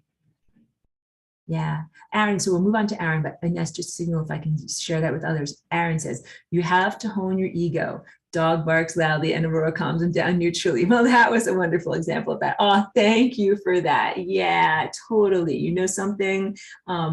Thank you for that recognition, and the relationships that we are experiencing are part of our spiritual weightlifting to be able to learn how to hone our ego and be the essential self. So yeah, I'm in relationship with many organisms, and I really do look at it as an opportunity to hone my ego and be my true essential self. Yes, which is always acting out of love. If you're ever wondering, like, who am I really? You're really a love being. That's it. Just remember that. Remember my voice telling you that. Trisha was agreeing with me at one point. She says, totally. Lucy, thank you for being here. Lucy is a very long-term participant and good friend, good lasagna friend. She says, it is so painful when family separates. This heart pain feels like a piece of us is leaving. I need to remember gratitude in the pain. I really recognize that. And that's what I'm talking about. Not to become a disassociated sociopath, to say like, life is just a video game and they went on a different timeline and this and that. It's very real. It's very, really deeply felt stuff. Like if we are on the highway of life and one person gets off on exit 23, but we're going to exit 89, we've split apart. We're not traveling together anymore. And although like you love them, you wish them well on their journey, but you're not together anymore. But you have to recognize, even if you're born into the same family or you went to high school together with someone or whatever is your connection with someone, it's not a guarantee that you're on the same timelines or that you're moving in the same directions. So a lot of the coherent heart tone is acceptance. When you see multiple timelines branching out and you accept that person's going to go in that direction, that's their path. And that person's going to go in that direction, that's their path, and I accept that. But there are still sometimes very real suffering, very real tears, if it's a death or if it's a splitting apart or if you never see them again or if you just talk with them very minimally. It's because people are moving at very different rates. And that is also part of the beauty of the larger development process that the Earth planet is going through. But it can be very difficult to be like, wow, it's so beautiful. Like when someone that you love and care about is, no longer in alignment with you or no longer really in your life in whatever way. So I acknowledge that vulnerability and I acknowledge that very real pain. And may we never become disassociated or numb to what is happening in our journey, because that's part of the journey of what is beautiful. And not that pain is necessary, but it is part of this recognition of unique trajectories and that we don't all stick together coherently. Trisha says, the denser energies are in the bones, which take the longest, getting to the true anatomy of our bodies. There are denser energies in our bones. And I think you're talking about stored traumas and things like that, of like broken bones, injuries, but then also maybe other aspects of bone structures like posture and structures. So yeah, I think that you're right in terms of that being a very dense level of our being. And still remember this about bones. Bones have marrow at the center of them that are generative cores. And also bones are very spongy and have a huge water content and constantly water entering into and out of our bones. So although they are denser aspects of our mineral being and teeth and things like that, they still have a flow of energy. You still have a flow of energy that flows through your teeth and through the dentin and all of that. So just know. So Ines agrees read, it wasn't a private message. Let me go back and read this because it's beautiful. She says, Aurora, you're saying each cell has chakras. Yes, yes, yes, like a full red, orange, yellow, green, blue, indigo, violet of every cell. She says, this fact was recently discovered by German scientists. I will send you the drawings they published recently in a technical magazine. She'll email it to me. It is the same, like the atom structure, and also the American scientist Walter Russell, who was also a visionary. That is so fascinating. And all of this stuff is like, yes, like science finally catches up and is able to see like the cells have an aura, the cells have a chakra, they absolutely do.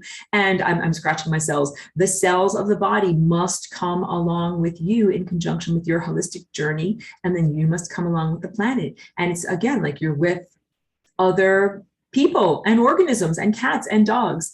Lucy says, we have lived lifetimes together. And she says, oh, dang, emotions. Definitely, I understand and I recognize that vulnerability. Sometimes we've been through many, many things, many, many life experiences with people, and then the diverging or going into different levels of graduation of consciousness can bring up a lot of real emotions. And we just have to acknowledge that the emotional truth of what we're going through is powerful and profound, and it is not something that we need to ignore or pretend away. It's actually we get a huge amount of strength from the emotional experience of doing this. And Lucy says, are emotions 3D only? No. Emotional energy radiates upward and outward across all of these layers of being, but it is the undisturbed, undiluted emotional energy. So a lot of what we experience in the world that we're coming out of is a world of like pettiness, jealousy, sorrow, ignorance, and the emotions that come out of ignorance. Like just think about how many silly misunderstandings and hurt feelings come out of just ignorance or lack of communication. And when we move into the higher dimensions, like my collective, when I talk about Aurora Collective, we see everything. It's like, imagine if I could see everything about every one of you. Like, I know what you had for breakfast. I know whether you just had sex. I know whether it was good sex. I mean, I'm joking, but I'm like thinking about like the most private things about a person. Know everything about you, your ups or downs, you this or that. And, but I'm not judging you for it. We have the type of emotions that come from a totality viewpoint. So I see everything about you, and I also know everything that's going on inside of you. And I also have an enormous amount of love and compassion and care for you. That, and imagine what it is like to be surrounded by people like that see everything and know who you are and know what you've been through and really, really care for you. So it is reciprocal. Those are the types of emotions that we have. And there's a huge strength that comes from those emotions that literally carries my collective from place to place. We stay coherent. Like good waffles stick together. We stay coherent. A lot of it is based on that sense of profound, strong emotional energy and commitment to one another. So emotions can be something powerful and good that sticks with us, not something that we have to be like, let me get rid of those pesky emotions. And, then, because it's also the kind of sense of like, if you're an ascended master, are you just like, I'm sitting on a mountaintop, everything's great, la, like I feel nothing. It's actually not. It's actually not that sense of I feel nothing. You actually feel everything. You feel everything, and it is amazing and complex, and even have a word for it. Feel everything, and it's amazing, and you feel everything for everyone. So this has been a long recording. If there's no more questions or comments, I'm going to just stop the recording. We can still hang out and chat a little bit too. But I want to thank you so much for tuning in with me. And I want to thank everybody who catches these classes in the archive also. Please know that you are quantum entangled with the energy field and with everything that I've said and sent out telepathically during the moment while you're here. And I'm in deep gratitude for you for being in my classes and for your thoughts and for your questions and your comments. And your consciousness and your connection. And you're a part of the beautiful sea turtle network that we are making it to the ocean of consciousness, and we are connecting with Christ consciousness. And we're not going to have seagulls eat us. All right, guys, not going to get eaten. We're going to get there. All right. So thank you very much.